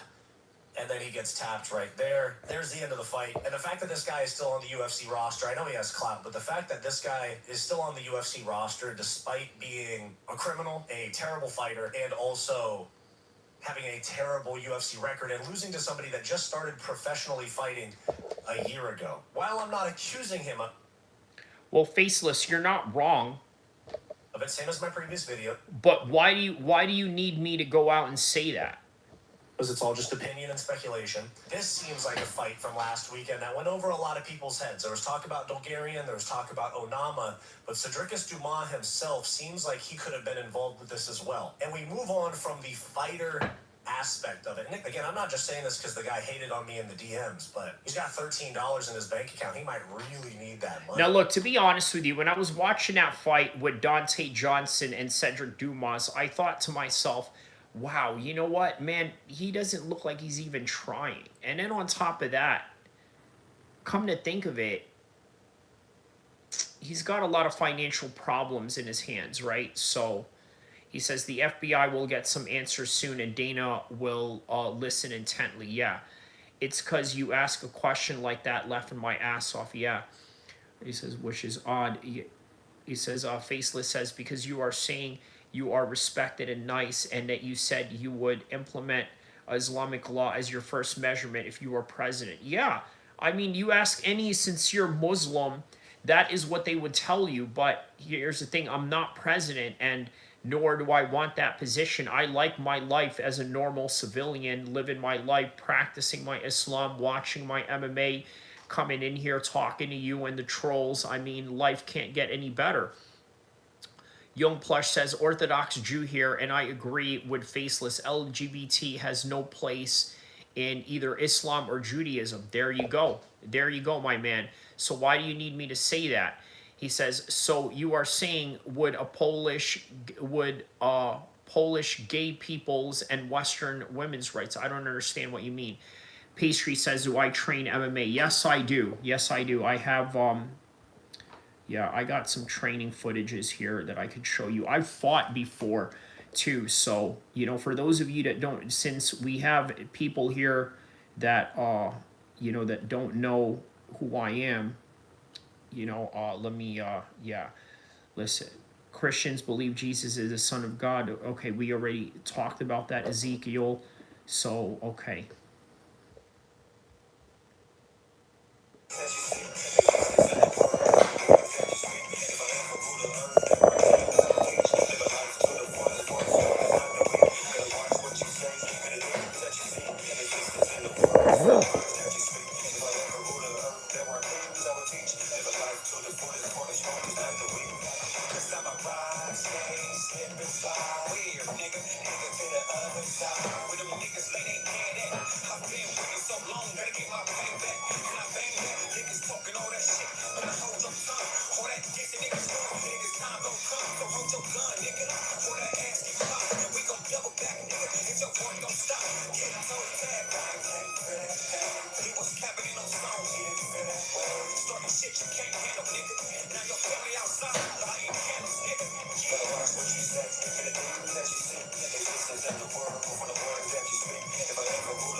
Yeah, I train. I train a little bit. No big deal. You know what I mean? He says, also peeped out. Also peeped a urine sack. I'm from Modesto, but I live in the Midwest now. Okay, shout out to you, my man. Shout out to you on that. So yeah, I train a little bit, guys. I've you know, I've fought Muay Thai before. I've fought in MMA. So I've done, yeah, I've done a little bit of everything too. So yeah. All right, let's see here.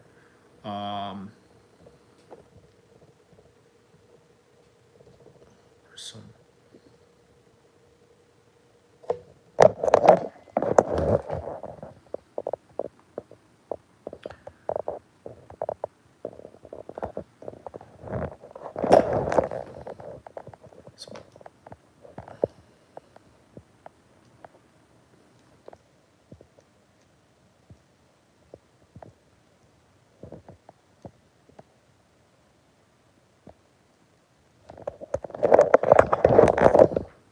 Yeah, I've fought. You know what I mean? So I know a thing or two. I know a little thing or two about MMA. But yeah, all right, back to the video at hand. You know, I mean, hey, he can slide in my DMs again. I can throw him a little something. But here we have a big story from the MMA Draw newsletter, who has accurately reported on some big stories in the past, and they have been covering this quite. What do you think will come of the investigation with Ali Abdelaziz? Nothing, bro. Ali's not a gambler, bro. Yeah, Ali doesn't gamble at all, so I don't think nothing will happen to him. You know, I don't think this has anything to do with him at all. Young Plush says, what started the LGBT dishonest thing? Are you a LGBT Muslim or something? No, it's just that, look, when you have your own YouTube channel, you'll understand why you are not going to answer certain things and why you'll answer certain things. That's just really what it comes down to.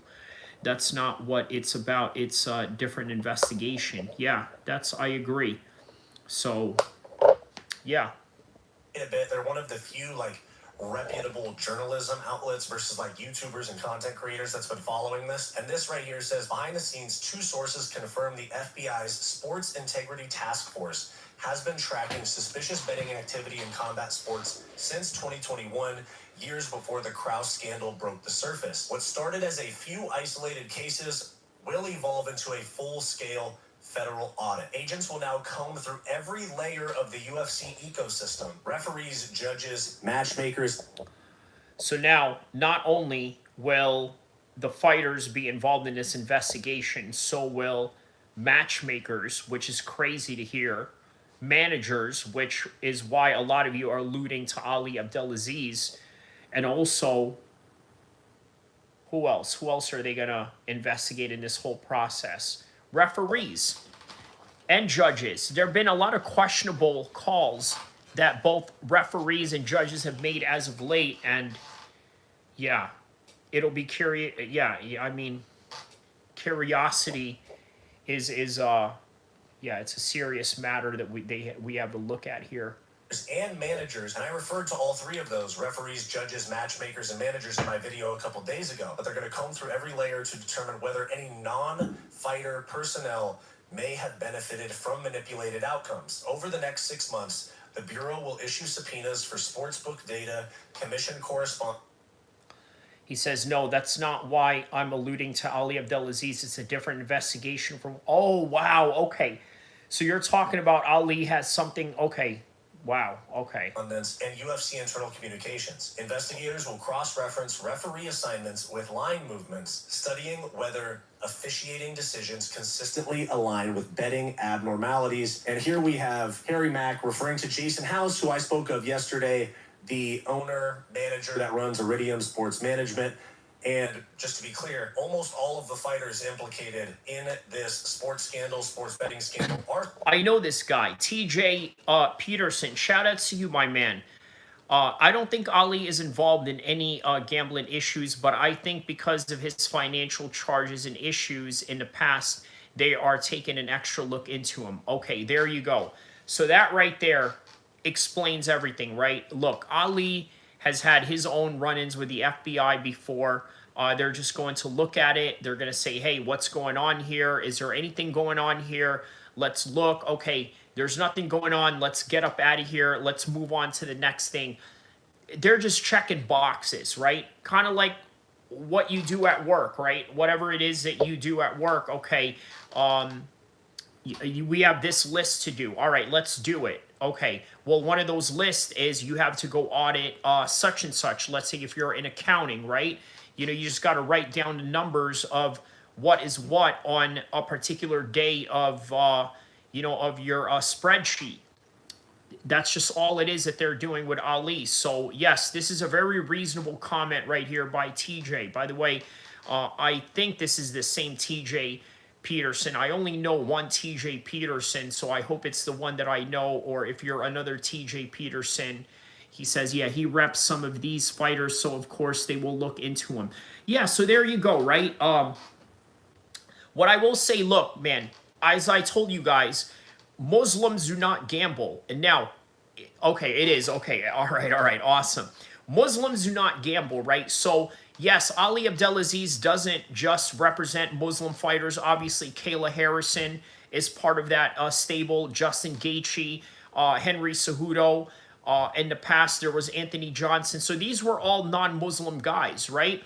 But what I will say is the one people that you know for sure are not involved with anything gambling related, okay, it's going to be the Muslim guys. Khabib has nothing to do with this because there's no, I mean, unless of course there's people that have told his opponents to, you know, sort of take a dive, then that's a different story, right? A lot of people were sort of alluding that maybe Conor McGregor didn't look like himself during that fight.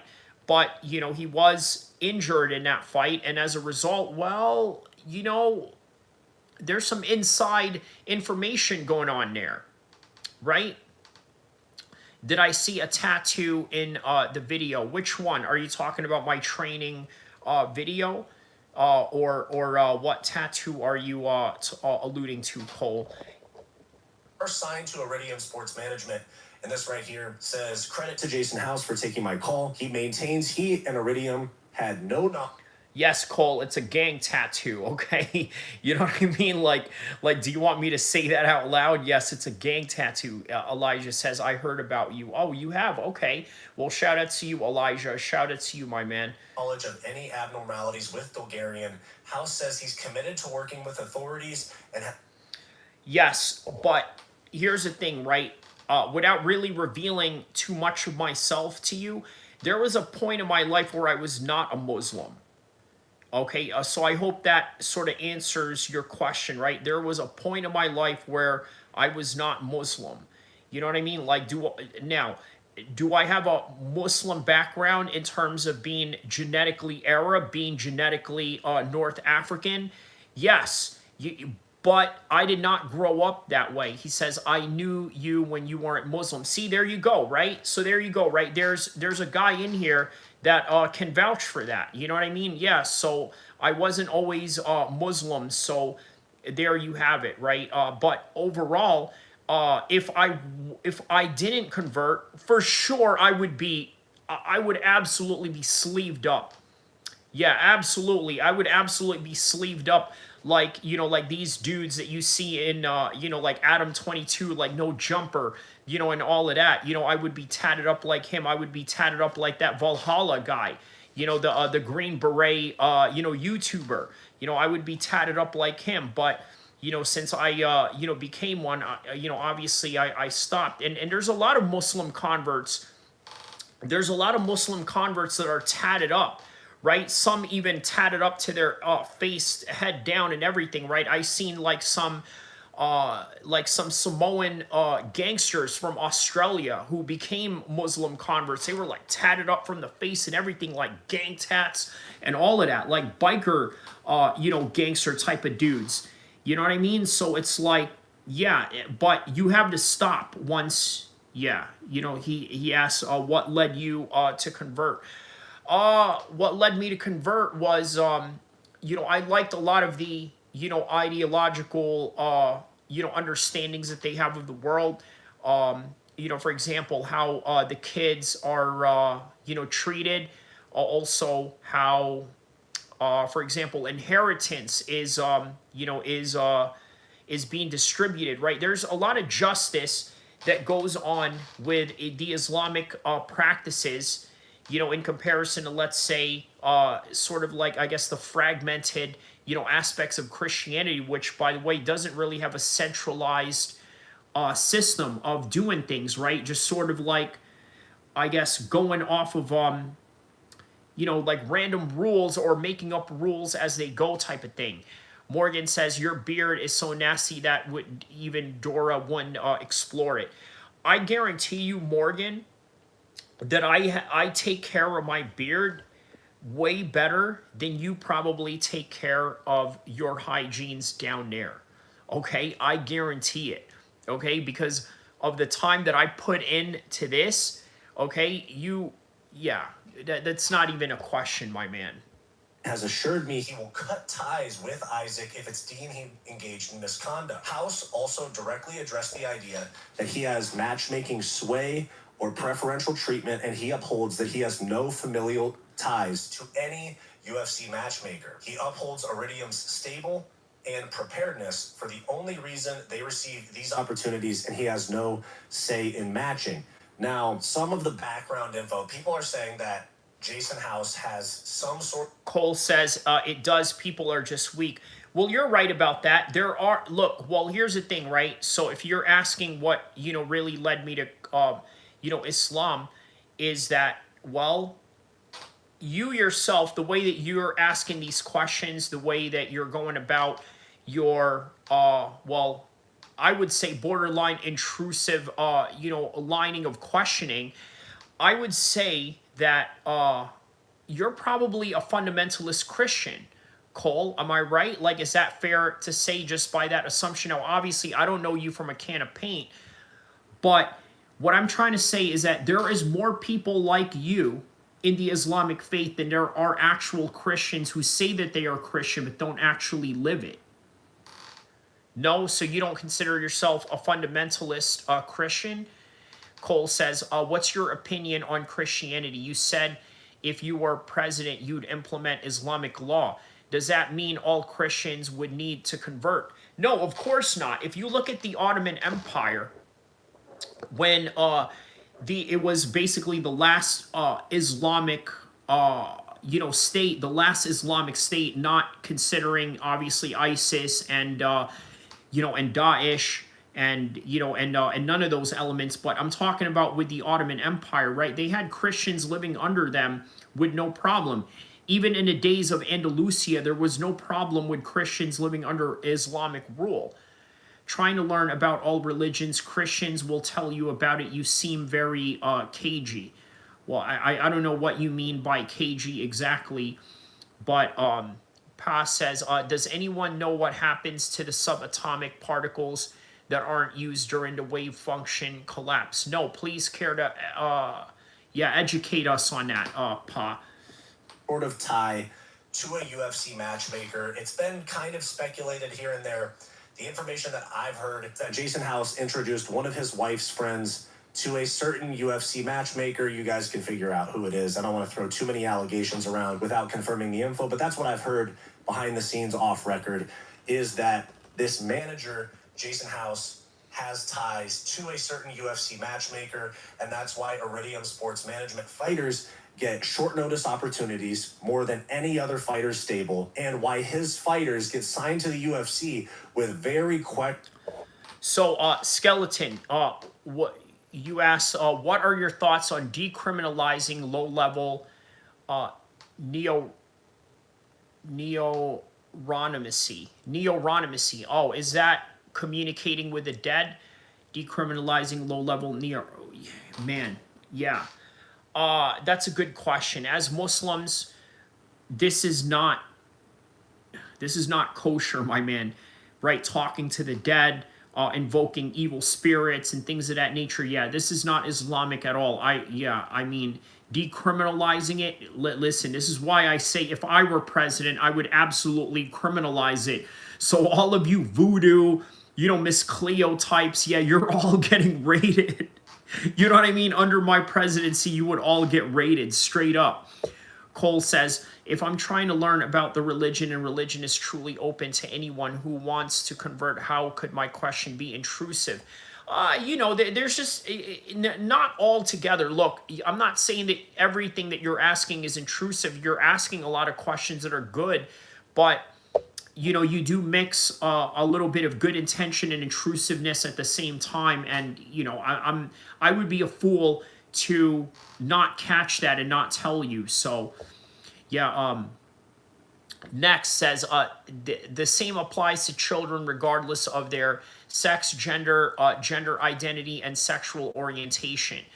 Nexon says, no means no. I agree with Nancy Mace. Nancy Mace. Did someone by the Nancy Mace say something here?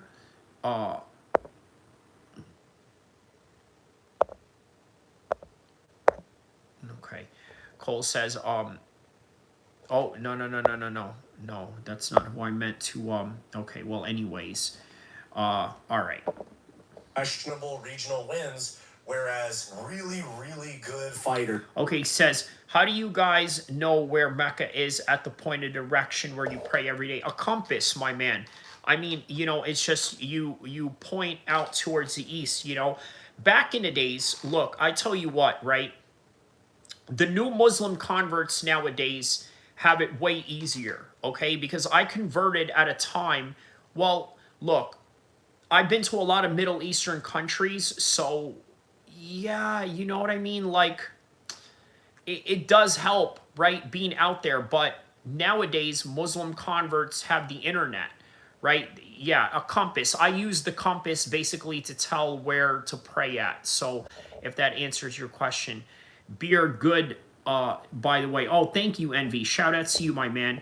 Necromancy is usually more focused on actually raising and subjecting of the dead, but I see what you mean. I haven't had a day off in 177 years. Dang, man. Okay, so are you supposed to be like Tom Cruise from Interview with the Vampire?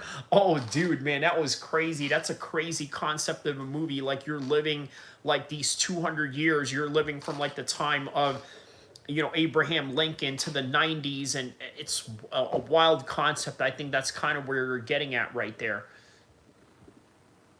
That are not signed to one of these big management promotions like Jason House and Iridium or to Ali Abdelaziz with Dominance MMA will not get signed to the UFC. And furthering on the discussion of the referees and judges being involved from my video the other day and from that MMA draw story, says update, this is from Harry Mack, update, federal regulators have flagged over 100 UFC fights this year for abnormal betting patterns, including 2 additional fighters on last night's card. Shit is about to get very ugly. Still working to confirm, but it sounds like the feds are moving. Oh, man, the feds are moving in on Jason Herzog right now. So get this, right?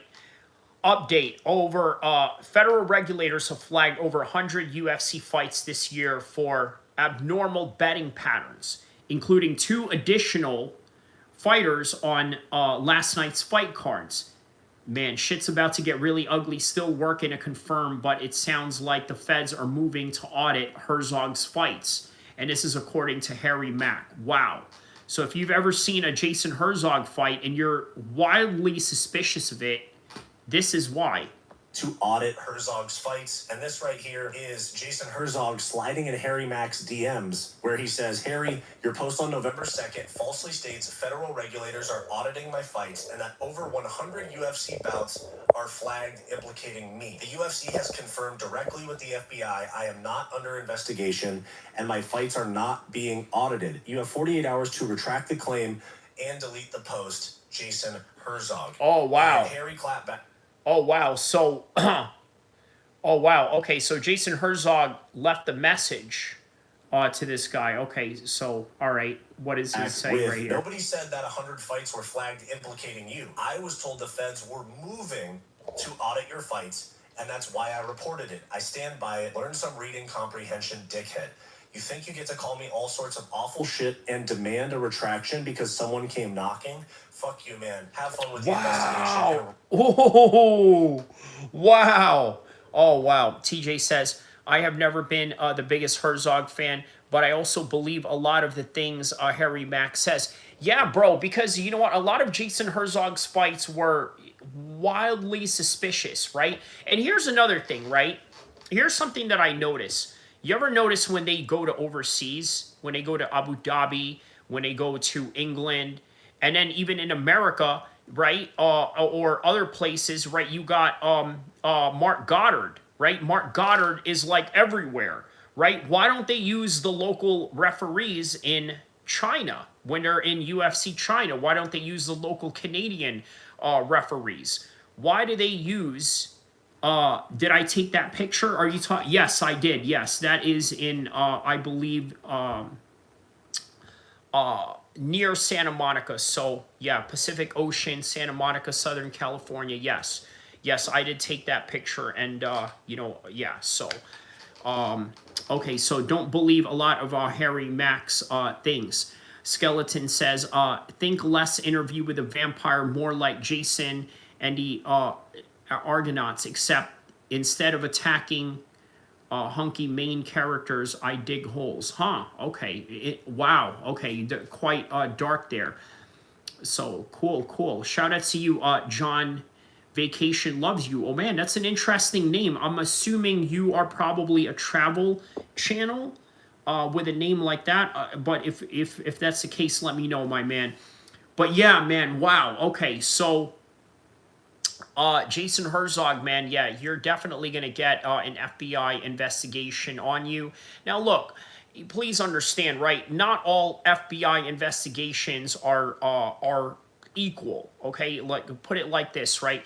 I've known people in the mosque that have told me, oh, you know, I've had the feds visit me or this and that. And I was like, well, what's the reason? You know, these are not dangerous people or anything like that, at least, you know, from what I know of them.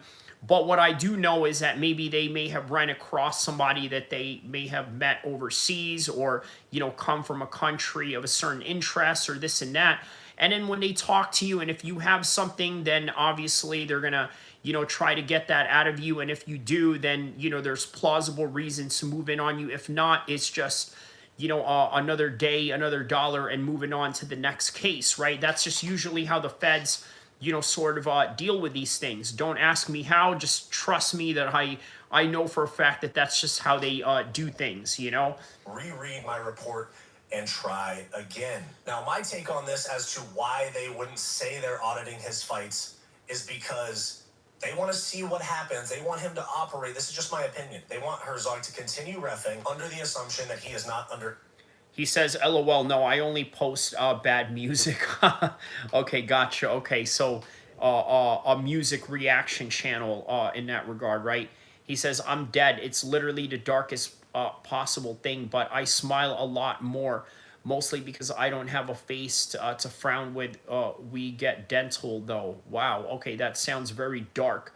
There, Skeletal. Like, you're on some real Undertaker shit, man. You know what I mean? Like, under the UFC, I'm sure they want this investigation to be as covert as possible and allow these people to go about their business, potentially fixing fights for the sake of being caught up in this scandal further. So, that is correct.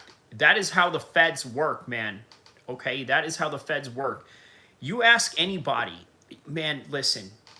A lot of people that I know that have got caught up on gun charges, people that I know that have got caught up in RICO charges with drug charges and things of that nature, this is what the feds did, okay? They let him go. You know what? You always wonder, how is it that this guy got away with such and such, right? How did this happen?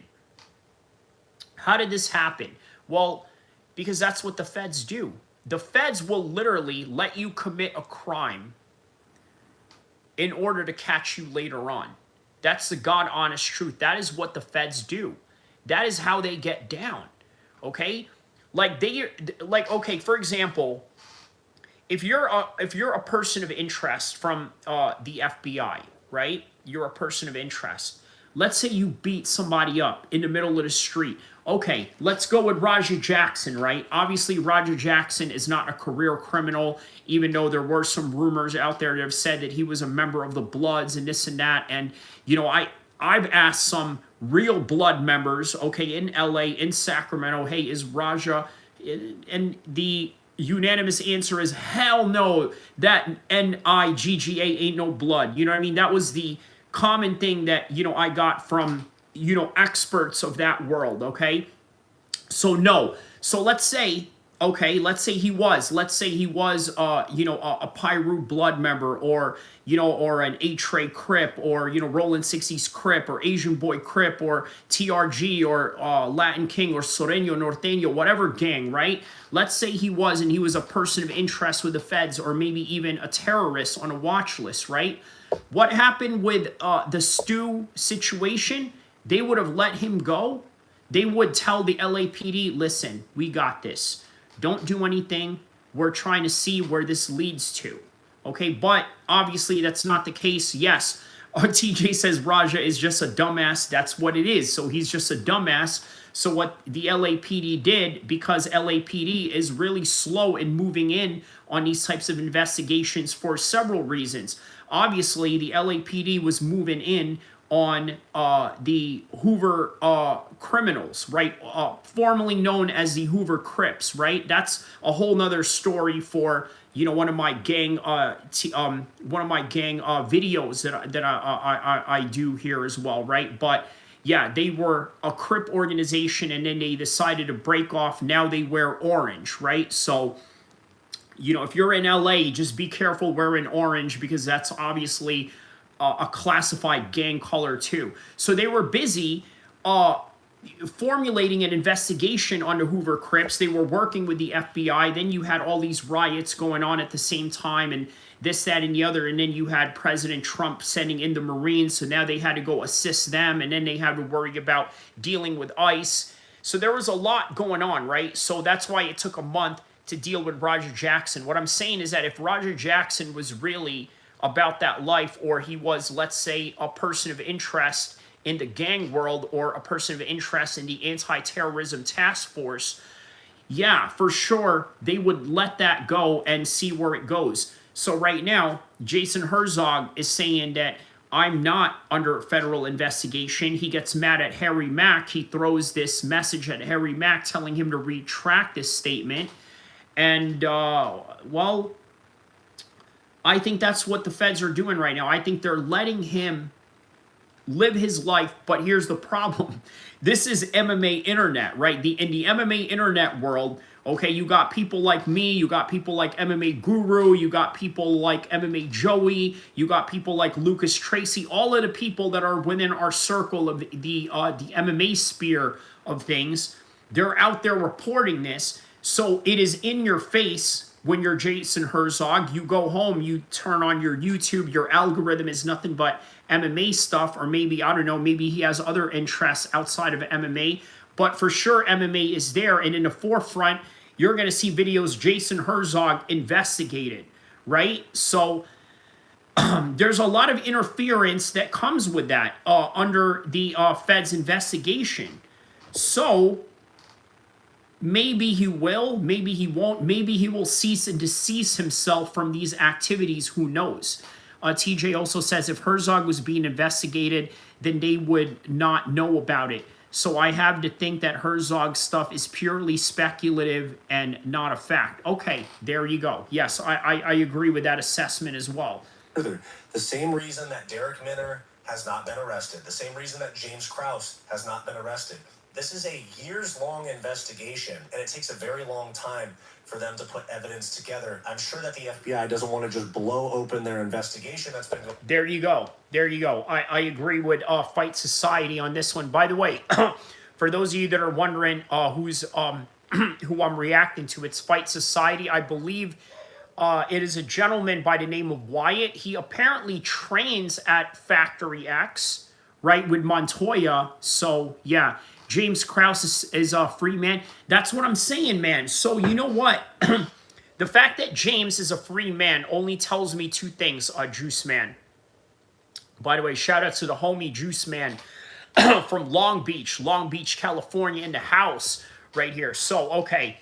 The fact that James Krause is still out, maybe they're trying to catch him slipping. There's a possibility of that. Juice Man says, Fight Society, he was one of the first dudes I subbed to like over a year ago. Oh, well, there you go, man. All right.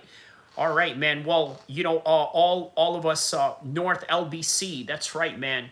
LBC in the house, Crip City, USA right there, man. Going on for nearly 5 years at this point, for the sake of making one referee feel safe and say to the public. Yeah, dude, yeah, Juice Man is awesome. By the way, for those of you guys that this is what he looks like right here. So this is Juice Man and his channel right here, just so you guys know. And then this is how to find his channel right here, Fight Society. So yeah, be on the lookout for that right there. All right, here we go. Public that he's not being investigated. The other referee that's been called into question is Dan Mergliotta. Here we go, Dan Mergliotta, right? Listen, you know, I look, man, I'm sure there were some fights that were questionable in the part of Dan Mergliotta. The one thing that I did not like when he tried to take a point away from MVP for taunting, right? Now, I don't know if that's indicative of anything that has to do with this, but I don't know, man. I mean, MVP was the favorite in that fight, so yeah, there wasn't really much that you can mess up from that. James Lupo says, hi, hey, my man, shout out to you. Yeah, he's dope. Yep. Fight Society is dope for sure. Gliata, who has awful stoppages. Jason Herzog has some terrible stoppages of his own. Dan Mergliata has some terrible as well. Says, what happened at the end of the first round of Nelson versus... Yeah, that's true, man. MVP ain't MVP without taunting, so it's kind of weird that he took a point away from him during that fight. Josh Piper says MVP, the Yoshi Yamamoto. That's Yoshi Yamamoto. MVP, that's Yoshi Yamamoto. Oh, okay. Skeleton says, do you think that man can crip walk? Do you think the man can crip walk? Are you asking me if I can crip walk, or or if you're asking who can crip walk? I can, yeah, I can definitely crip walk. I don't know if you're asking, someone in particular if they can crip walk. James says, yeah, bro. TJ says, haha, this is Yamamoto. He killed it in the World Series. Oh, okay.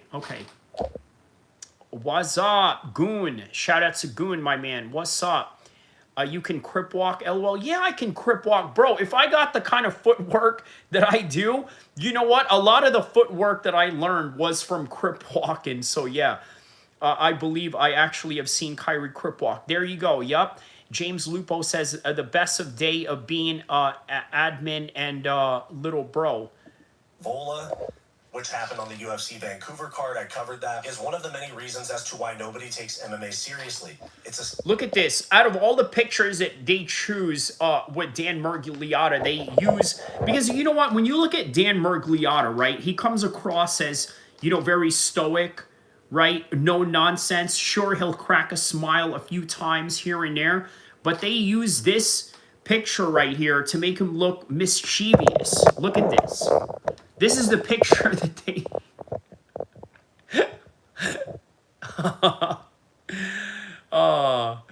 looking to go long, spy. I mean, WWE. Yo, you have a crazy UFC belt. Okay, you mean the WWE belt? Yeah. It's a conversation starter. So I haven't been following WWE much these days. Do you know how to sign into PlayStation Network? I'm an Xbox guy, my man. I don't know much about PlayStation. A stain on the sport, and it just continually makes the entire sport look like a joke. Dan Mergliata should be fired, and there should be massive reform in all state commissions regarding MMA, judging, and refereeing. What an atrocity. And this builds on top of what I talked about with referee. Juice Man says, Dan Mergliata broke up Colby and Usman too at the end of the fight when they were reconciling. Oh, when... Okay, you mean like at the end when they were sort of like just piecing it out and hugging? Yeah, you know what? I think Dan was just trying to use his threat assessment, aspect of that. Like, all right, you know what? Are these guys going to riot, right? Because they had this rivalry going on. So, yeah, you're right. Yeah, he did ruin it, right? But I think he was just, using threat assessment skills and understanding the context of these two and the history that they have, right? Because obviously, look, if I was going to be in the same room with Usman and Colby, right, I would think like, all right, you know what, maybe something's going to pop off, maybe I should, kind of get in between this. TJ says, not that I don't believe Herzog and Mergliata could be involved in this, but honestly, they picked to go after the two most obvious people to go after, so I need to see some real info from the feds. Okay, I think you mean to say the feds. Okay. Juice Man says, yeah, he not too bad, though, in my opinion. Who, Dan Mergliata? Well, you know what, man? Yeah. Why would they go after him, though, right? I mean, is it just because of the fans' suspicion? And perhaps... did the fans' suspicion lead to the feds being influenced? Guys, listen, I need you to understand something, right? The feds are not perfect people, right? They try their best to protect our country from both foreign and domestic enemies. Yes, that is what they do. That is their job, but they're not perfect, right? I don't know how many times I could count where they have placed investigations on innocent Muslims based on, let's say, an angry neighbor. Oh, well, I don't like that guy because he looks different. Why? Because he wears a galabeah, because he has a beard, and because, you know, this, that, and the other, because you don't, you know what I mean? Like all these preconceived notions that you have that maybe you're living next door to jihadi or something like that, when in reality, like, these people are nowhere near anything that is close to being a jihadi or anything like that. So therefore, you know, the feds are going to be like, all right, well, we're going to move in on this because we may have credible evidence here. But what I will say is there is a portion of the FBI or a unit within the FBI that does look into these things and says, you know what, is this plausible enough for us to look into? Should we allow agent such and such to look into this? And is this ridiculous, or maybe there is nothing here, or maybe there is something here, right? I do still have faith that there are people out there that will do that, right? And, you know, and with Kash Patel, look, man, I tell you what, before Kash Patel was the director, my opinion of him was as it follows, right? I thought this guy is a Trump ass kisser, right? I thought that he was, I mean, look, man, the guy has never been in the military, right? Not that that matters in law enforcement, but then again, you're taking a law enforcement position and you've never been in law enforcement. You are a lawyer, you are an attorney general. No, not even an attorney general. He was just, yeah, he was a state attorney, right? And then he had a private practice as well. This is a lawyer who's running the FBI. But you know what? Credit to him, he is doing a good job. Because I'll tell you right now, if this was not Kash Patel that was leading this operation, right? Like most of these guys, bro, listen, I don't think you guys understand, right?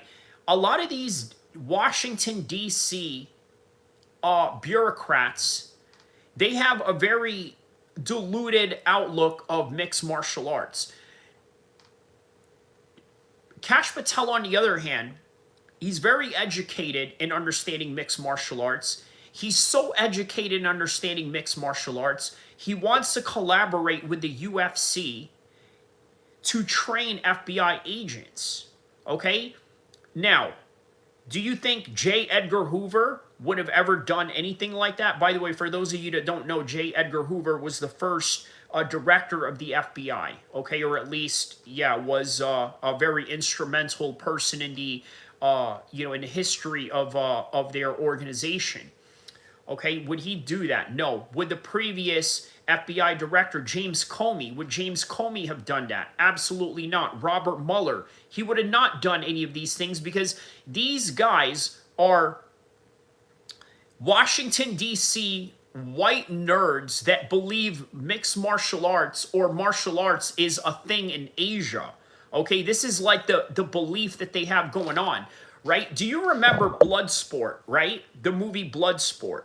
You had Van Damme, who was, I believe, an Air Force officer, right? I believe he was an officer, or was he an enlistee? Let me know in the comment section below if Jean-Claude Van Damme was an officer or if he was an enlistee in the movie Bloodsport. Maybe we'll find out. I'll look for some footages and try to scan and see what he was. But he was an Air Force member. He tried to go on leave to compete in this foreign sport, okay, where somehow these federal agents, by the way, played by Robert Whitaker, I'm sorry, not Robert Whitaker, Forrest Whitaker, okay, Forrest Whitaker played the FBI agent. I didn't know who the other gentleman was. It was a white gentleman that was with him, but yeah, Forrest Whitaker was also the FBI agent here, and they followed Van Damme to Hong Kong, right, because they did not want him to compete against these, you know, foreigners. Oh my God, he's going to go fight foreigners. He's going to go fight a French guy that knows Muay Thai. He's going to go fight a Korean guy that breaks, you know, ice with his hands. You know, like Chun-Li, the Korean guy, the other antagonist of the film. And what shocked me was, okay, you don't want Americans competing in this blood sport, but you go after Van Damme, but you don't go after the biker dude, right? Which is Jackson. You don't remember, if you remember that, okay, Van Damme was a captain in the army in that movie, wasn't he? Okay, no, he wasn't a captain. He was, well, I mean, I don't know if he was a captain, but it wasn't in the army. He was an Air Force guy, from what I remember. Yeah, he was an Air Force guy. And yeah, he was trained by a Japanese guy because he got bullied, growing up in California. And then next thing you know, yeah, he flies over there. So what I'm saying is that, not to digress, but this is how the FBI views, or at least the culture, the bureaucratic cultural class of America view mixed martial arts. Not Kash Patel. Kash Patel is a UFC bro like the rest of us. You know what I mean? Before he was the director of the FBI, what Kash Patel probably did was, just like us, he gathered with all of his buddies, hey, St. Pierre is going to fight tonight. Or Anderson Silva's got to fight tonight. Oh, man, let's get together. Conor McGregor's going to fight tonight. Khabib's going to fight tonight. Let's all get together. You get the chips, you get the drinks, I get the, whatever, and we'll have, a party going on, right? This is Kash Patel in a nutshell, right? He is like us. So what I'm saying is that if it wasn't for Kash Patel being, a UFC brohead like the rest of us, this investigation would have never happened, and we would have believed that this sport of MMA is so real that it can't be tainted. Even me, I was absolutely blind spotted by all of this, because I know every aspect of mixed martial arts. I understand the business aspect of it. I've been around MMA managers before. Okay, I've been around people who were, in the business. I've been around fighters. I've been around top-level fighters. So I understand the business. I understand the actual sport of MMA. But what I did not understand, and what I had a blind spot for, was the gambling aspects of MMA. And that alone is why I could have never believed any of this would happen. Lo and behold, here's somebody like Kash Patel coming in here. I mean, really putting more integrity into the game now, because, quite frankly, some will even argue that this should not even be a priority for the American government to go after, these petty sports. But at the same time, even though I don't believe in gambling, as an American citizen and as a citizen of the world, right, you have the right to bet fairly and have your money protected, especially if you are making an honest bet. I mean, no bets are really honest, to be quite honest with you. That's why, as Muslims, we believe that it's haram. But if you're going to do it, might as well do it under the protection of the government, because that apparently is what the government should be doing for you. So you may need glasses. Why do you say that I need glasses, James? That is an emoji, not a person. Oh, okay. He's not. Okay, Skeleton says, okay, so. Yeah, Van Damme was a captain in the army. Okay, yikes. I should watch the movie again. In my defense, I have no brain. Okay, so here you are trying to play a dead person here. Okay, so let's take a look at Van Damme real quick. Okay, let's look at a video of Van Damme in Bloodsport.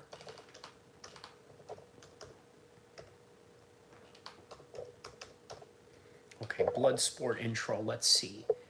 Opening scene. Okay, let's see the opening scene here.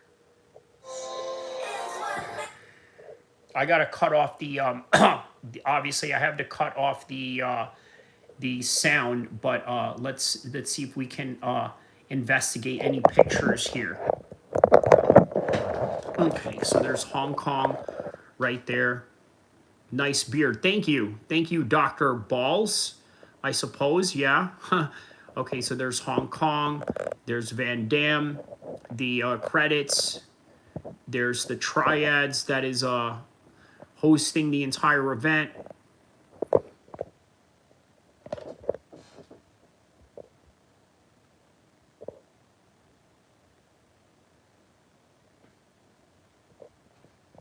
Okay, there's Forrest Whitaker, right? As I told you, Bolo Young. Okay, let's fast forward this a little bit. Let's see. Okay, there's a Chinese guy training Kung Fu. There's the Capoeira Brazilian fighter, right? I don't know why they didn't have a jiu-jitsu guy representing Brazil, but okay, I guess Capoeira seemed a lot more of like the, yeah. Where's Van Damme? Okay, let's see here. Where's Van Damme? Okay, there's Jackson.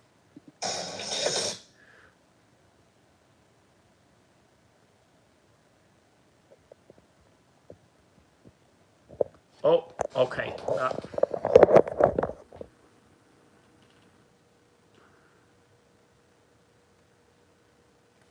Okay, so, all right.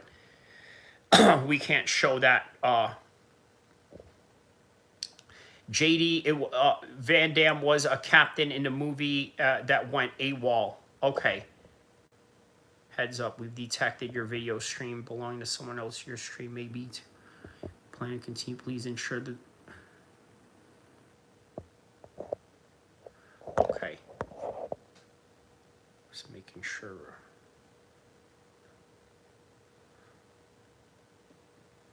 Okay, so oh snap, Improv 2 action plit tonight just got way awesome. Yeah, look, so this is the Air Force. Look, right here. See?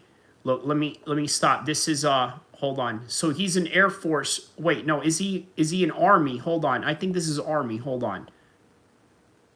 Never mind. Okay, it is Army. It is Army. Okay, you're right. It is Army. Okay. So all right. Let's see here.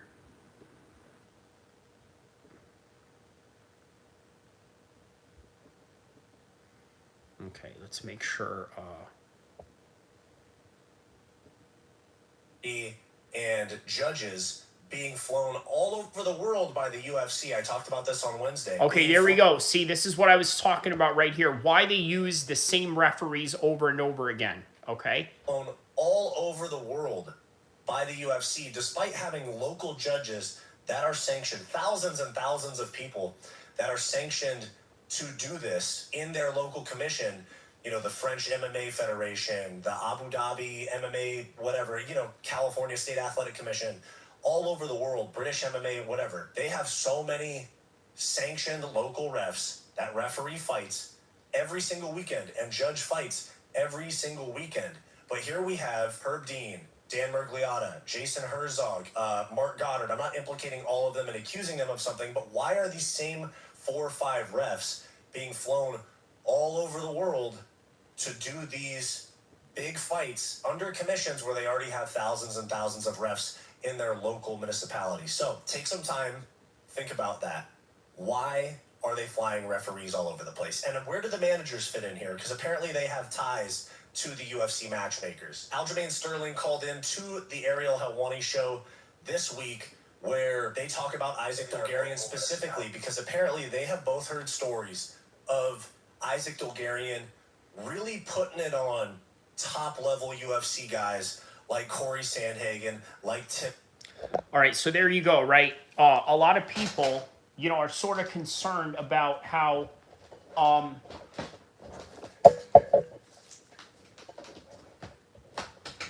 there we go. Sorry, I had to put on the some charger from my laptop. Okay, so yeah, many people were saying Dulgarian was beating the crap out of people in practice, right? Like some top level names.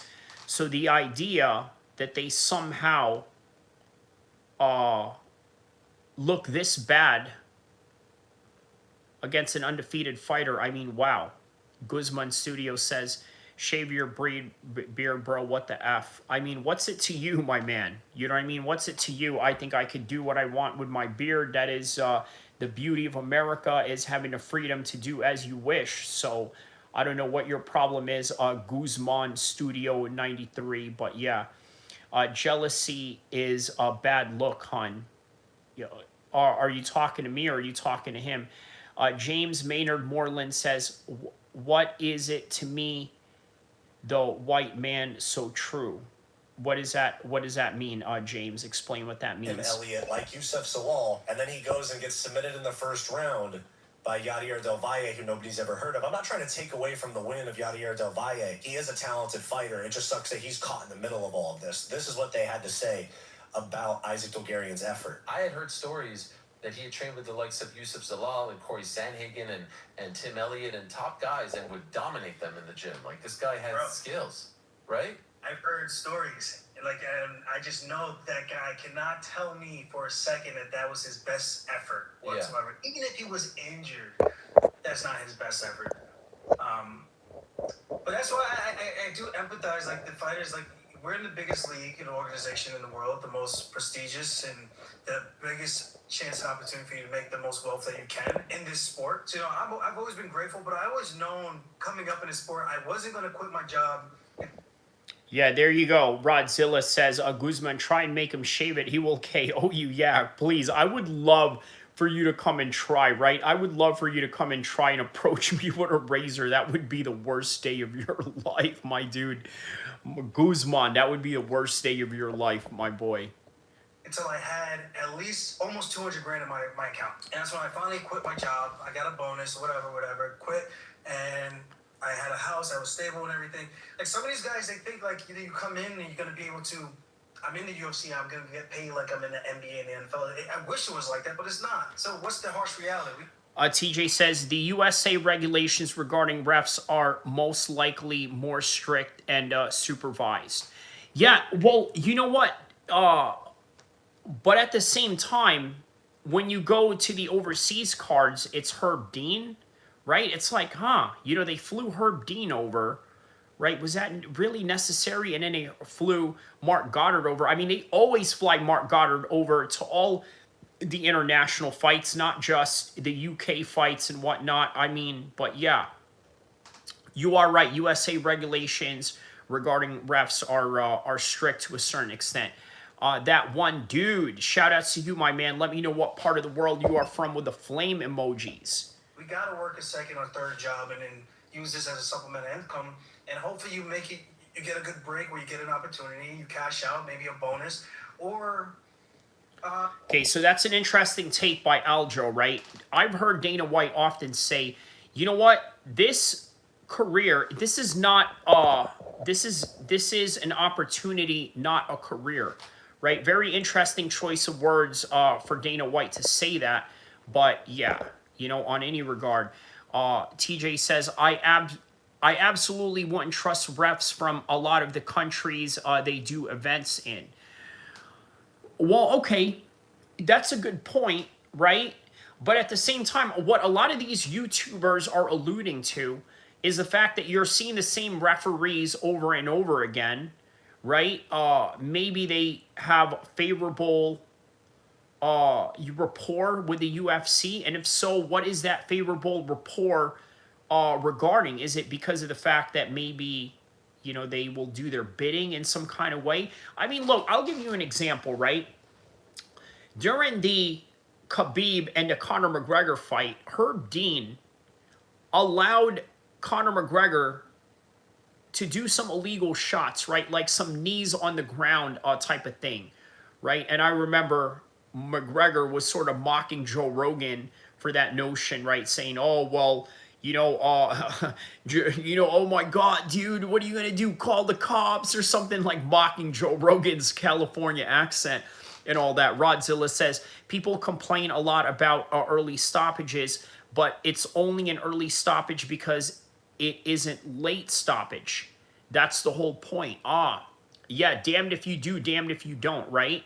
TJ says, I don't think it involves their bidding. Dana dislikes a lot of refs. There you go, right? He's very much against, what's that guy's name? Steve Mazzagatti, right? I have not seen Steve Mazzagatti for years, right? And that is with good reason, obviously. So, yeah, should I go to a UFC match? James Maynard Moreland says, should I go to a UFC match? It depends. What part of the world are you from? And maybe I could tell you if there is an event that will go on in that time, and maybe we can see if that card is is worthwhile enough for you to go to. You just won a couple fights in a row, you get to your second contract, and things are going your way, and you do well, right? So it's a hard position to be in, but just understanding San Francisco. Okay, so you're almost kind of like a neighbor of mine. You know, obviously I live in Sacramento. That's you know, not too far. That's like, you know, an hour's drive or so. Do we have any UFC events going on here? No, I don't believe we do. Oh, there is one in LA. There's an LA show for January, and I believe that's going to be for Ilya Tapora and Patty Pimblett. So there you go. I think, yeah, he says they are all worthwhile. Live events is unlike anything else. There you go, man. Yeah, so I know a lot of us Northern California guys, we, you know, can travel to SoCal easily. So be on the lookout for UFC 3. Is it going to be UFC 324? 324, yeah, because 323 is 323 is December.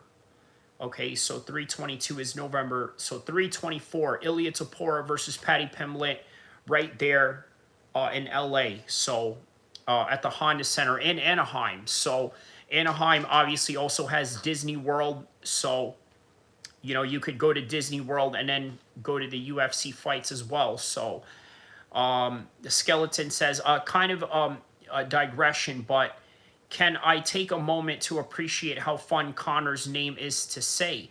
His name is shaped like his accent. Connor McGregor, right? Is that he is shaped like his accent? Connor McGregor. Man, you know, I had an Irish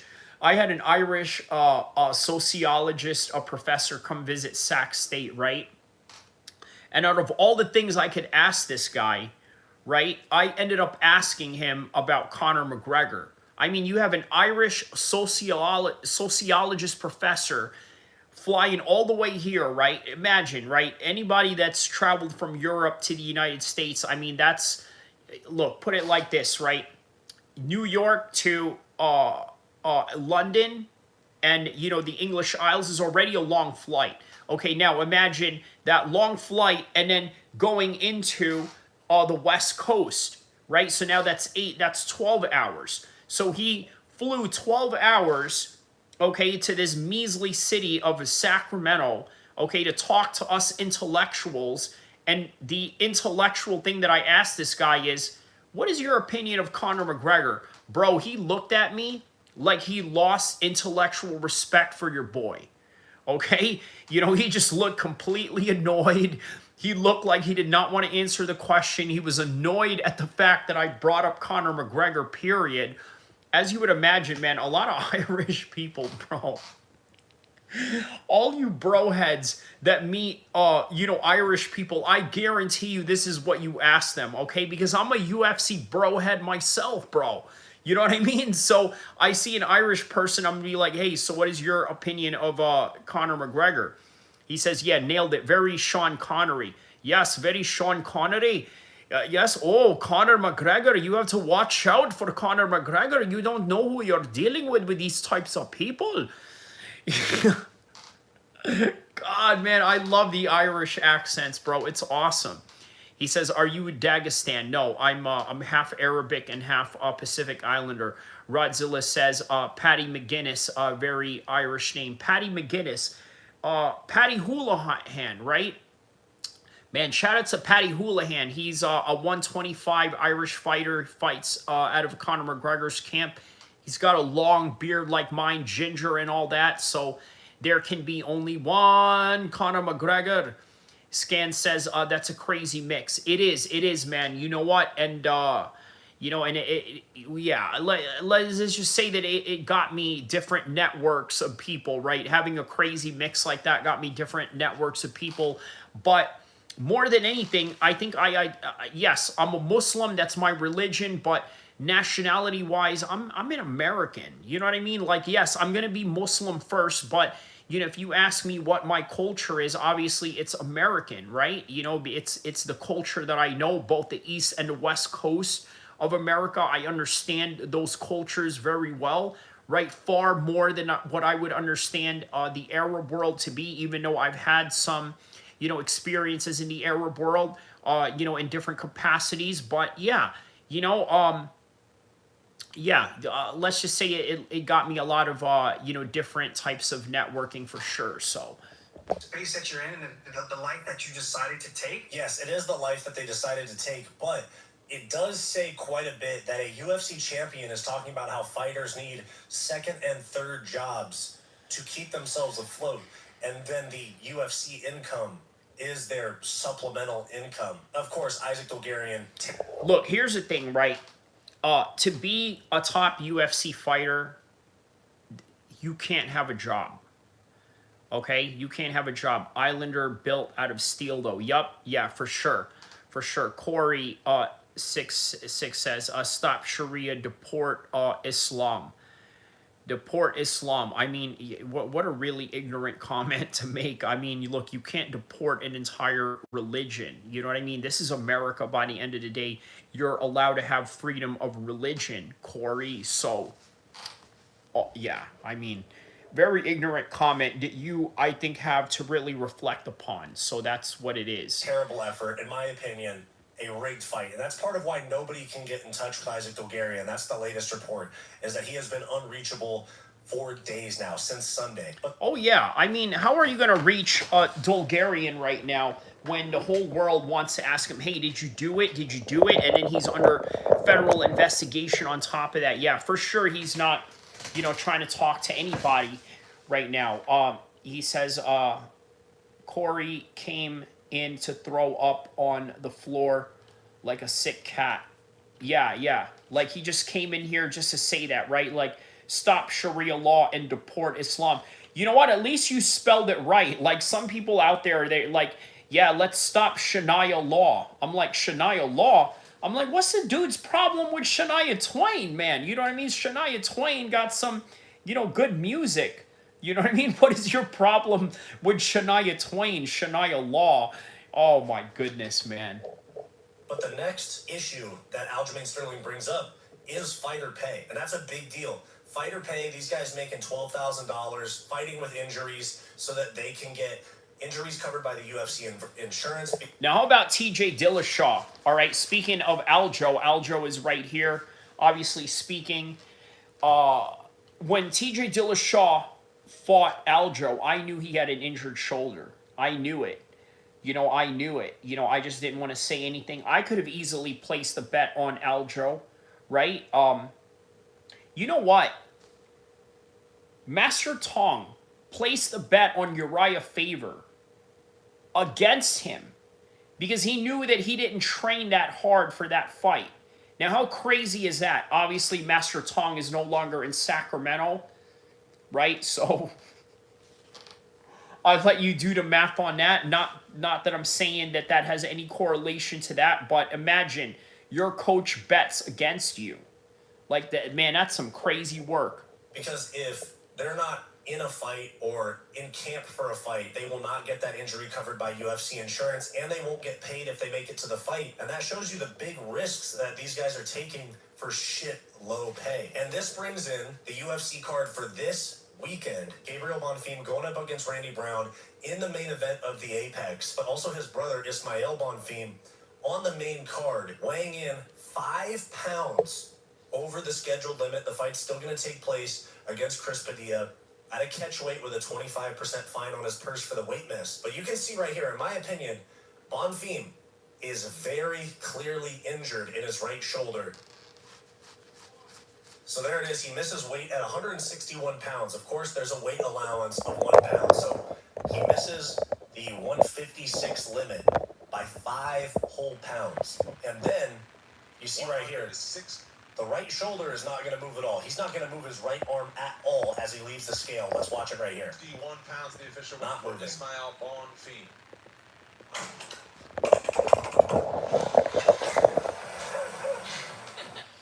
Yeah, go ahead, man. Share your joke, my man. But obviously it can't be too inappropriate. At all, using his left arm to get up on the scale. That right arm is hanging like he's injured. And a lot of people have been talking about this on Twitter. He's grimacing as he gets up to the scale. Does not move his right arm at all. He doesn't make weight and flex like a lot of fighters do. This right here from Daddy Dana at Dana White's Locks says, I'm not a doctor, but his shoulder did not move once while walking, getting on the scale, turning in Winston Payne, it appears. Now, he missed weight, and he is also injured from what it looks like. And this fight's still going to take place. So it doesn't matter in the UFC if you are fixing a fight and the UFC finds out from the FBI 2-3 hours before, they're still going to let you fight. And Well, all right, check this out, TJ. You're right. However, there are certain circumstances where it is difficult for guys to make weight, and one of those circumstances is predicated on an injury. Now, look, imagine, right?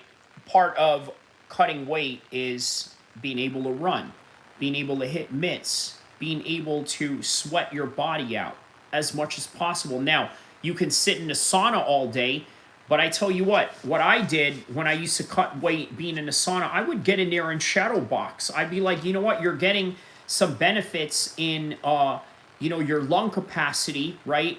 Training and heat exhaustion, getting that heat shock protein in you anyway. So, why not get up and, he says, then don't fight. Well, you're right. But here's the moral dilemma, which, by the way, is the theme to the whole entire live stream is, well, a lot of these guys are fighting for chump change, right? A lot of these guys are trying to make ends meet. Now, I understand. Look, here's the thing, right? Me, with my own moral compass, number one, I would never lay down for anybody. That's number one. Number two, I would never take a bribe from anybody. Now, I got to be honest with you. That is easy for me to say.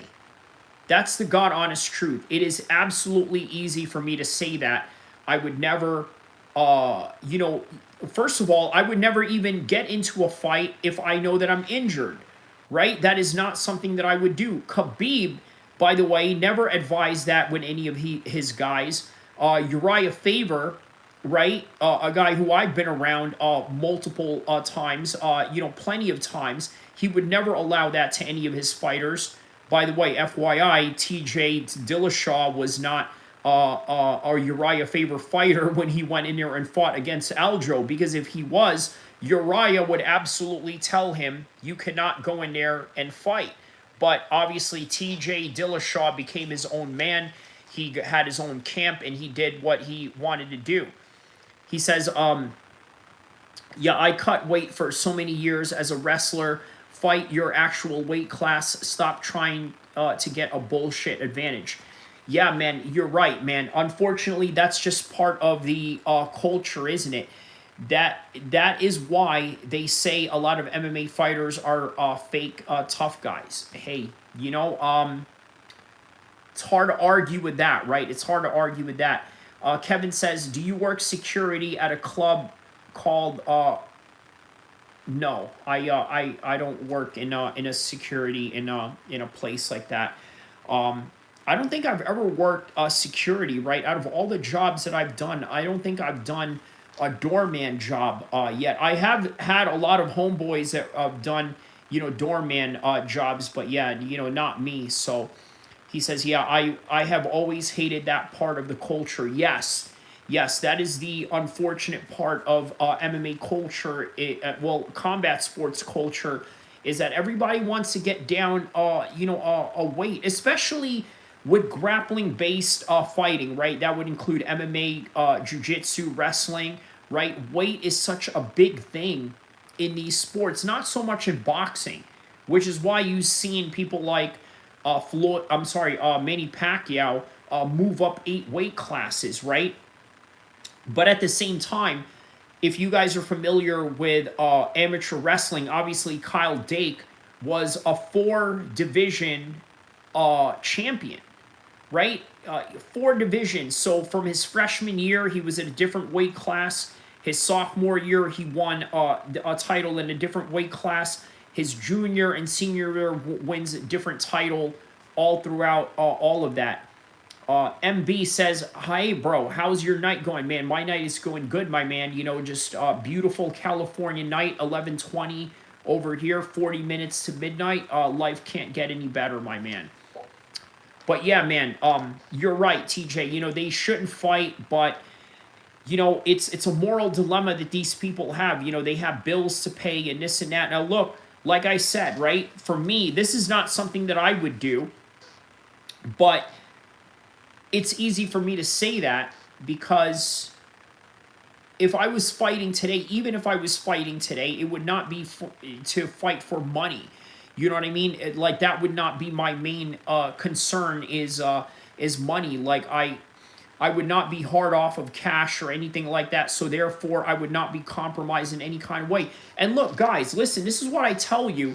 This is the reason why when it comes to clearance, security clearance in the government, whether it's in law enforcement or government agencies, they want to make sure that you don't have any debt, right? Because if you have a debt, then you can be easily compromised. At the same time, man, there's a little bit of some classist, you know, aspects to that, right? Like, you want a police force, you want an FBI agency, you want a CIA, you want a military intelligence apparatus full of people that are not compromised. What I can tell you is that when you don't have money, it's very easy for you to not care about principles. Okay? When you don't have money, it's very easy for you to not care about principles. Okay?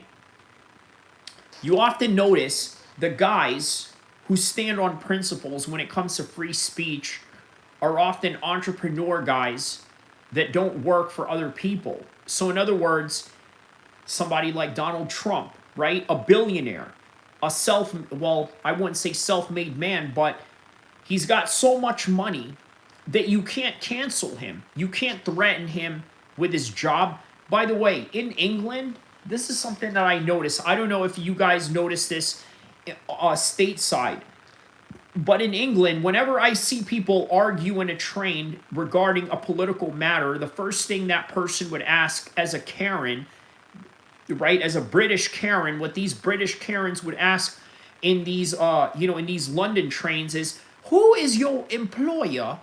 We want to know who your employer is so we can get you sacked from your job. You know what I mean? This is the British mentality. Oh my God, bro. This is the British mentality. They love to enslave everybody. And I mean, look, not just the government, but the people themselves. They love to enslave other people. That's why they have this crab in the bucket mentality. You know what I mean? So, yeah, man. So just, a little thought for you guys to, kind of consider there, right? It is easy to stick to principles when, well, how do I say this, man? When you're privileged, it's easy to stick to principles, okay? It's not easy to tell a kid, look, a lot of people ask me, why is it that I sympathize with people of a certain class or people of a certain background? Well, this is why. I just think that there are people that have disadvantages here in this world that other people don't. Now, look, I've been lucky enough to have grown up in Old Bridge, New Jersey, okay, where it was, for the most part, a pretty affluent area, right? But I've had a lot of homies from the East Coast, whether it's in New York or whether it's out in the West Coast, who come from very tough environments, and their moral dilemma is going to be different than that of somebody who comes from a different background. TJ says combat sports are already my favorite sports in the world, and it is always better when people fight near their own weight class. Yes, wrestlers are forced to wrestle near their actual weight. Yes, that's true. Yes, that's true, because you're doing it so much on a consistent basis that, yes, you would have to, maintain that weight. He says OB was great. Oh, man, listen, really beautiful time, right? Every time I hear 50 Cent, every time I hear music from that era, it takes me back, bro. You know what's awesome about that era? I remember you and I went to a movie theater one time to go see Mean Girls, right? And I thought that was really, I mean, that was really nostalgic. I'll tell you why, right? Obviously, think about this, right? Lindsay Lohan, okay, tell me this is a trip for you, TJ, right? Me and you watched, Mean Girls together, right? Lindsay Lohan is now a Muslim convert, right? You know what I mean? And that's, wow, man. This is such a crazy world, man. And then the crazy the crazy world that followed after high school. Something that we don't need to really go into. But yes, it is a different world. Right after high school. Because obviously reality hit us in different ways afterwards. But during that time, man, very magical time, man. Anytime there is a song or there is a movie that goes back into the mid 2000s, man, I am all for it, man. You know what I mean? It was such a beautiful time back then. He says, we had so much fun back in the day, haha, Mean Girls, oh, lol, I forgot about that. Yeah, bro. You got into the movie theater for free because you had a firefighter's volunteer card. So you got in, you got into movie theater for free. I remember that, man. That was, yeah. You know what I mean? We watched Mean Girls at its premiere, bro. So, and on top of that, look at the storyline, right? Lindsay Lohan plays this girl who she wasn't from Africa, but her parents were, I don't know what they were doing. I mean, they did a job that required them to be in a different part of the world. I believe they were archaeologists. So, yeah, she went to a high school in New Jersey. That was the story right there, right? And then years later, she becomes a Muslim convert and... wow, you know what I mean? Like, so every time I see Lindsay Lohan, or when I heard about her being a Muslim convert, immediately that movie played in my head. And the time that we went to go see that movie, he says, "Yeah, that's right. Holy shit! I can't believe you remember that." There you go, man. That's that alpha brain from Joe Rogan. That's that alpha brain from Joe Rogan. Yeah, so shout out to Alpha Brain from Joe Rogan, because it does wonders for your mind. Yeah, you know what I mean. So yeah, man, it was good times. So yeah, there are a lot of symbolic meaning behind that particular movie as it relates to the world that we live in right now. Crazy party night at Stockton 2. Crazy party night at Stockton 2. Oh, man. Yeah. I feel like you're Stockton, man. Yo, that's you. Yeah. I can't speak on that, but yeah. And here, if you're injured and missing weight, they're still going to let the fight take place. And this is where fighter pay comes into question again. Because if the UFC had better insurance or year-round insurance for these fighters and had better pay...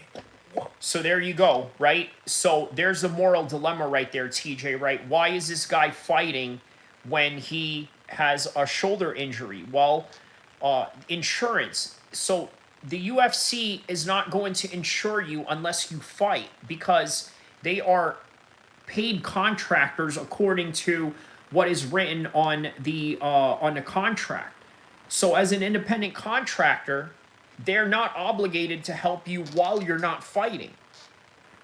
So what do? They get in the cage in hopes that they can get a doctor before and after the fact, and that is why they do it. So once again, that is the moral dilemma right there that these guys are facing. So, one, they wouldn't have to go into these fights with severe, or at least what appears to be severe injuries, and they wouldn't have to be accepting $50,000, $70,000, $100,000 from sports gamblers to lose fights on purpose, in my opinion. The fighters are put in a position where basically everybody is making... By the way, before the end of this video, I'm going to tell you guys who I think is behind the Jeff... Because Jesse on Fire says it's Jeff Molina. I'll tell you right now. I think it's the Mexican cartel. Yeah. I think it's the Mexican cartel. I think there's something to that. I think the Mexican cartel is using Jeff Molina as a front. Now, you're probably wondering, why out of all criminal organizations would you pick the Mexican cartel for Jeff Molina? Well, let's run down the list, guys. Would the Italians trust Jeff Molina? Maybe. Would the Bloods and Crips trust Molina? Maybe. There are Mexicans who join African American gangs, right? You know, that's a possibility. Would the Mexican cartel trust Jeff Molina? The answer is yes. They absolutely would. He says neck beard with no mustache is crazy work. Hey man, that's the style nowadays. Tap. Oh, my man retracted his statement. I didn't even erase your statement. What? You didn't want to stand on that? Making a lot of money around them. Dana White is worth hundreds of. TJ says, I think it could be some Mexican cartel, but honestly, the Italians, Russian mobs could be big players as well. There you go, right? Well, obviously the Italians got caught up with, now on public record with the NBA, Chauncey Billups. Look, so here's another moral dilemma, right? Okay, so with these UFC guys, right, these prelim UFC guys, it makes sense for them to do this.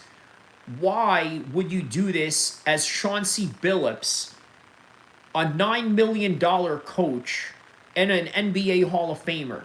And then Rozier, okay, the other NBA player, obviously I don't follow the NBA the way that I used to back in the days, so I don't know all these new guys or whatever. But, yeah, man, why would you do that? $9 million. See, that's what I don't understand. That's where I'm like, man, you know, you got gambling addictions, homie. You know, you got serious addictions to gambling, and that's really all there is to it.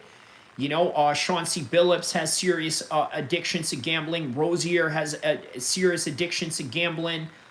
And whoever else that they find. I mean, yeah, so, you know, we can say that the UFC fighters have all this moral dilemma going on, which I can still stand on and still agree to a certain extent. But then you got Chauncey Billups doing a damn thing. Gary Surf God says it was the weather people, not the Italians. Oh, okay, interesting analysis there. Ank C MMA. Okay, Big Ank MMA. Shout out to you, my man. Haven't seen you here in a while, man. Shout out to you, my man. The skeleton that appeared, the meteorologist. Man, all right. Of millions of dollars. These sports gamblers are betting millions of dollars on fights, but then these fighters are taking brain damage, neck damage, struggling with money, like Cedricus Dumas, or like Isaac Dolgarian, who talked about financial. Says, do you think we will see more of a fixed fighting happening in the future cards? Bro, listen, I think tomorrow there's some fixed fights that are happening already, right? Like the main event, like Bonfim already has a busted up shoulder going in here against Randy Brown. Yeah, Randy Brown's gonna, man, he's gonna destroy Bonfim tomorrow for sure. He's absolutely gonna destroy him. He says, you know the weather people. He says, Gary, the surf god says, the religious ones. Gary Surf, are you from California, Gary? Let me know. Obviously, you know, with a name like Surf, you're probably from California, but yeah, let me know, my man. Ishmael Bonfim went from 0 to Oh, okay, the odds, okay, in the cards, okay. Struggles as well. They're going into fights potentially fixed because they need the money, and also compromised physically because they need that insurance, because they flat out can't afford to get it fixed outside of a fight camp or after a fight. At what point do we take a look at... So Gary, you live in Mexico, or are you from Mexico originally, or both? Let me know. Or did you move to Mexico because there were good waves down there that you wanted to catch? And yeah, you know, because I know a lot of people that are like that, right? Like they'll move to a certain part of the world just for, you know, not quite a church. Okay. Not quite a church. Okay. Oh, Skeleton says, I'm sure a few of them go to church. Which one? Are you talking about the cartels, or who are you talking about in particular? the UFC model and say something's got to change. I'm not trying to be on a moral high horse here and say that the entire UFC system needs to burn like some people want it to happen. Fighters are underpaid, severely underpaid, broke. Listen to this part right here. This is what really gets me right here and where I completely agree with all this, right? Listen to this. Especially these ones on the prelims, and injured, and they are still forced to go into a life-threatening situation, which is a professional MMA fight. You can get kicked in the head and never see the same, like Michael Bisping thing. You can get kicked in the head or knocked out, and your neck is never the same. Your brain can't function the same. You get poked in the eye, you can never see again, things like that. Something has to change. There's even another layer to this story, because Dana White, gambling addict, as I mentioned in my last video about this, and his ties to Steve. All right, so here we go. Steve will do it, right? You guys know him. He is a social media influencer, right? He also did something where I believe he bought Tekashi 6ix9ine's kids like a gift or something to kind of like spite Tekashi 6ix9ine, which I don't know, it's kind of weird, right? Like, I get it, you know, you don't like Tekashi 6ix9ine. I mean, heck, I don't like Tekashi 6ix9ine. A whole lot of gangsters out there don't like Tekashi 6ix9ine, right? You know, but for you to spite him in a way where you have to go get at his kid, you know, a lot of people are going to have problems with that. But what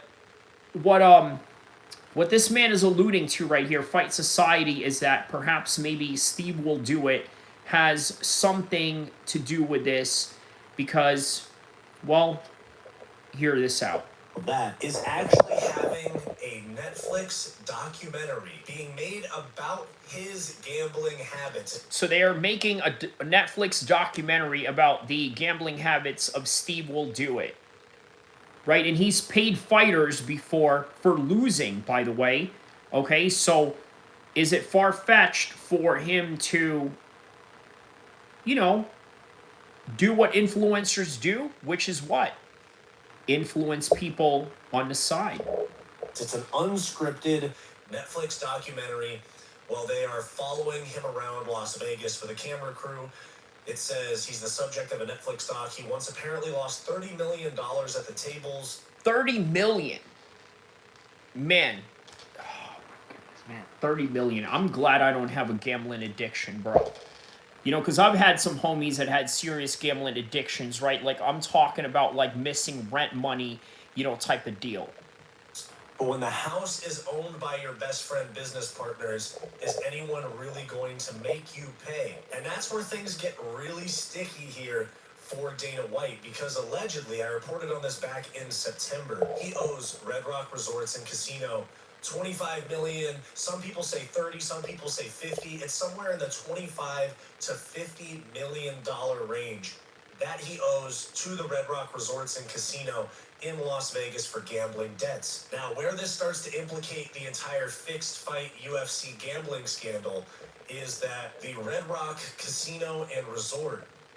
Skeleton says, the religious meteorologist Gary seems to be anxious about.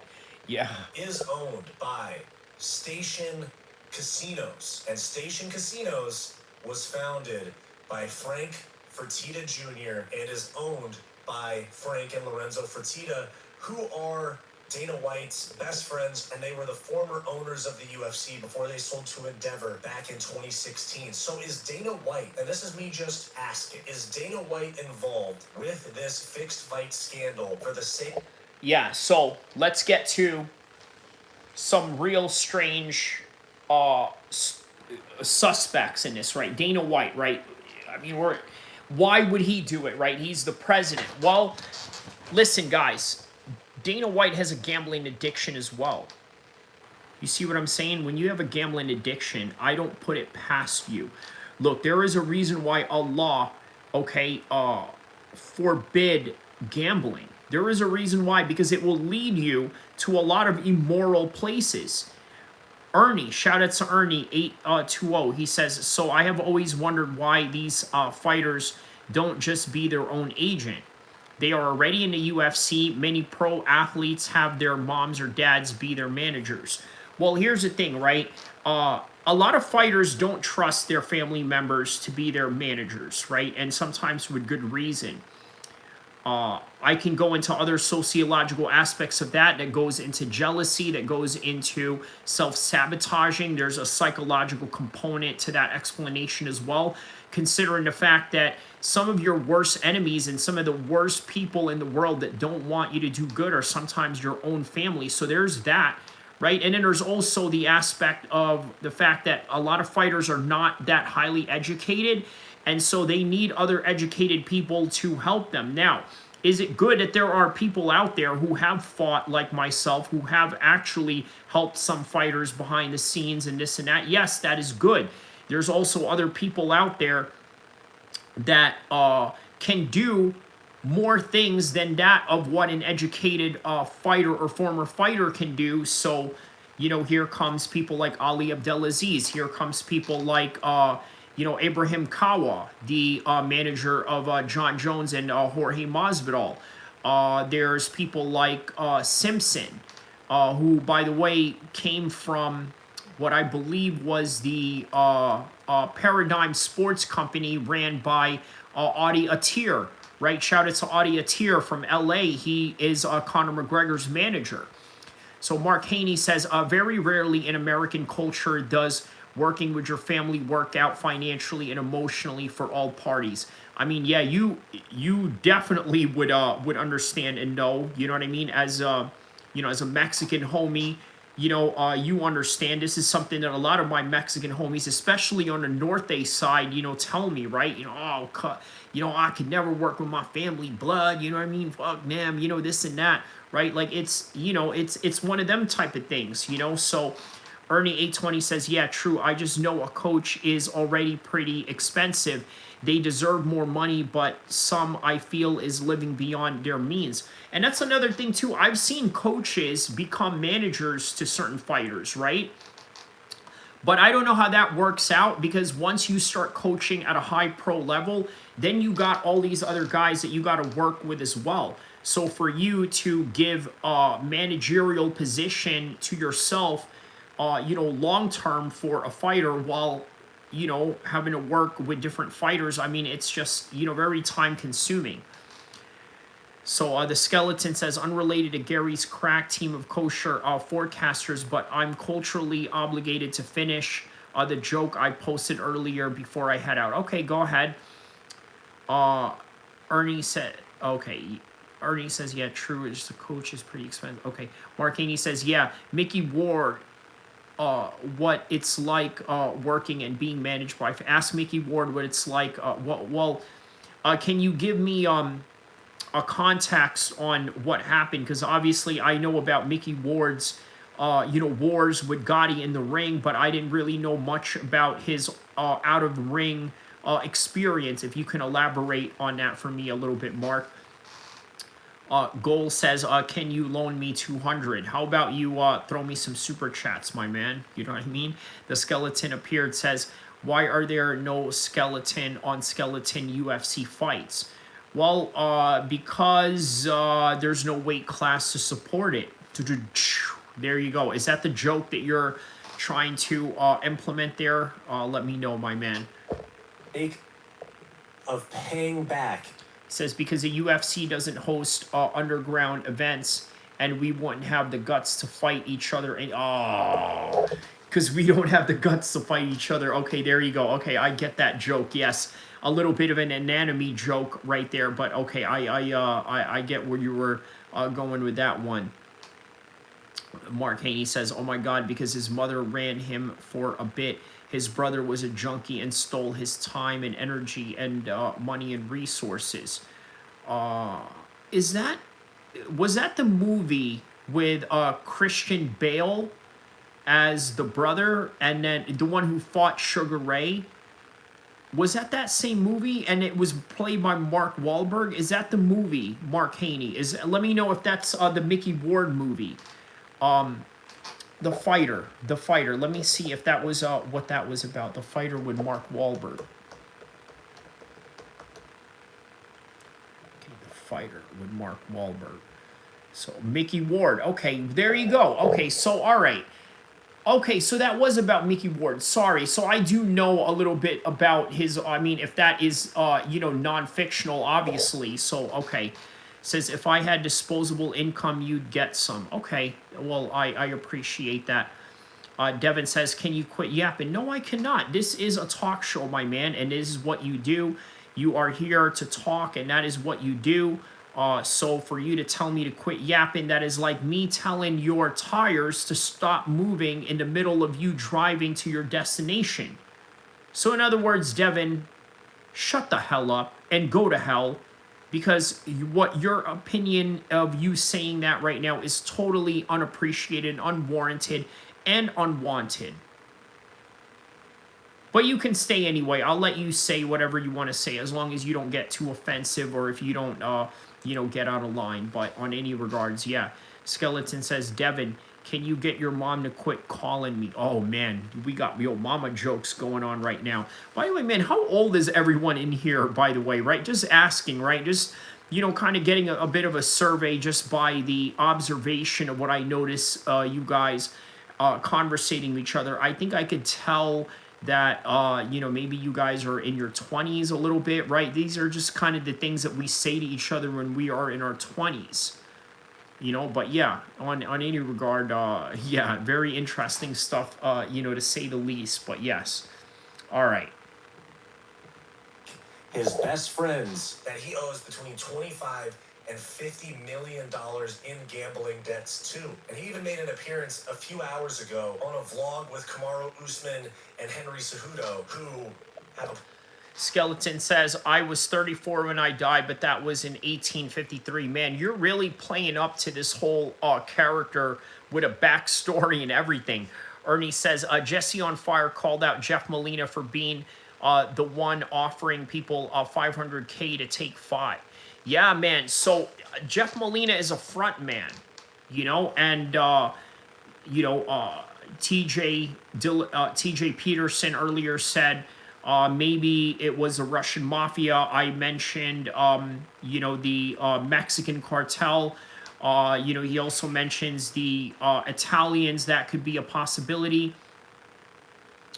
He said, take me to court if you think I'm lying. Yeah, that's a bold move, man. That is a bold move, because you know what? That is something that fighters can be liable to sue you for. And for Jesse to say that, for somebody that has an understanding of law and civil laws and things of that nature, right? Him saying that, wow, that's insane. So, look, Jesse has a lot of inside information. By the way, Jesse has sent me some super chats before, so yeah, shout out to him, man. You know what I mean? Like, yeah, man, shout out to Jesse. He sent me super chats, like, I think during Thanksgiving, a Thanksgiving stream that I did. Well, I mean, I didn't really theme it into a Thanksgiving type of thing, but yeah. John Cena was never taking a dive. This is well known. Yeah, right. Okay. The Skeleton says, haha, yes, character, that is what it is, definitely. Punisher Fred says, I just want to see men fight women. Is that too much to ask for? Go to a Chris Brown concert, I suppose. You know what I mean? And I'm not talking about Chris Brown. I'm sure there's going to be a lot of ladies that are going to get, a bit of some bop, after, like, admiring Chris Brown a little too hard. You know what I mean? But yeah, But yeah, that's one place that I could recommend if you want to see something like that. Podcast together. This is him right here saying how much he respects the fighters. Respect all you guys, and at one point in my life, I believed that I wanted to be a professional fighter and world champion. You have to wake up and realize, and you look in the mirror, and you're like, yeah, you ain't it. Hello, Athena says, hi, shout out to everybody on the chat. You guys are different. There's no other people on earth like you. World championship football player, world championship basketball player. It's not the same. It's about who you are and how you're built. Movies, sports, world leaders. World leaders. They're all watching you. You guys are different than any other athlete on the planet. Everybody's watching. The actors, the greatest athletes in the world. World leaders. World leaders aren't watching the NBA game on Wednesday. Yeah, he's right about that. World leaders are not watching NBA games on a Wednesday night, unless, of course, you're Obama, which, by the way, many people have cited that Obama was a huge NBA fan, and I believe he's attended a few college or NBA games. But yeah, Skeleton says, all right, I should get back to digging. It's been real. Drink plenty of milk. All right, man. Well, shout out to you. Thank you for your contribution to the chat. And yeah, man, you know, shout out to you on that one. Wednesday night. They're watching the fight on Saturday night. So why don't you pay them more, Dana? Why are they being paid so little so that they have to fight injured and potentially accept bribes from gamblers to pay their rent and feed their kids? Tell us. I'm dead serious. It's a serious question. Of course, Paramount bought the UFC rights for 7 years going into 2026, the end of the pay-per-view era. We've talked about that a lot. 44 events annually, 14 numbered cards, and 30 fight nights per year for the next 7 years in a deal that is $7.7 billion for 7 years, which is $1.1 billion a year. Jackson Perry says, yo, bro, did you get any more Polarons? I don't understand what you mean by that. Exactly double the ESPN deal, because the ESPN deal that they had up until the end of this year was $550 million per year. Now, Paramount is exactly double, $1.1 billion. Now, there's been talk from Dana White about raising bonuses and things like that, but this type of thing, this type of doubling in broadcast revenue, and of course, the ridiculous money that they bring in with Gates, 18 million, 25 million, 15 million, even they go to like Des Moines, Iowa, and get like a $6 million gate. All of that has not changed or even seemed to change the UFC fighters' financial status, pay, insurance, anything like that. But it seems like an FBI audit of the entire combat sports and UFC ecosystem could be the thing that really changes the UFC model. It's actually...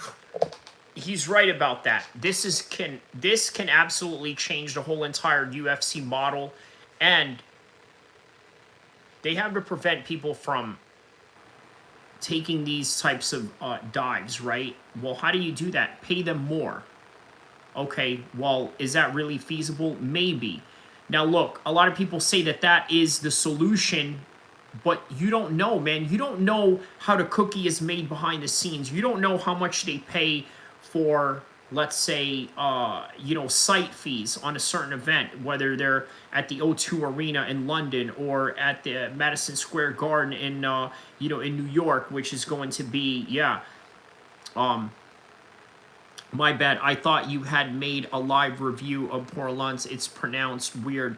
Poor Lawn Tees. Okay. Poor Lawn Tees. Okay, I don't understand. Okay, Ernie says, so since it's a Paramount deal and they get good ratings, it could get on CBS. Network broadcasting will be huge for the sport. Yeah. Yep.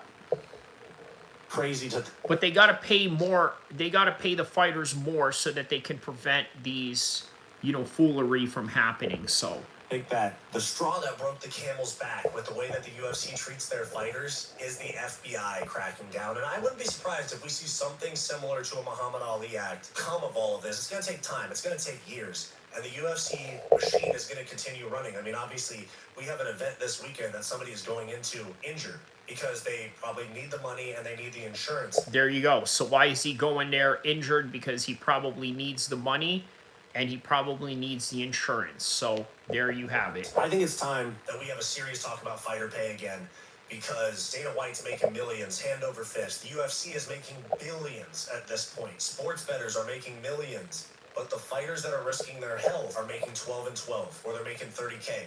There's something that has to change about the UFC model, and we might even have fixed fights on the card this weekend. You never know. So let me know your thoughts down below.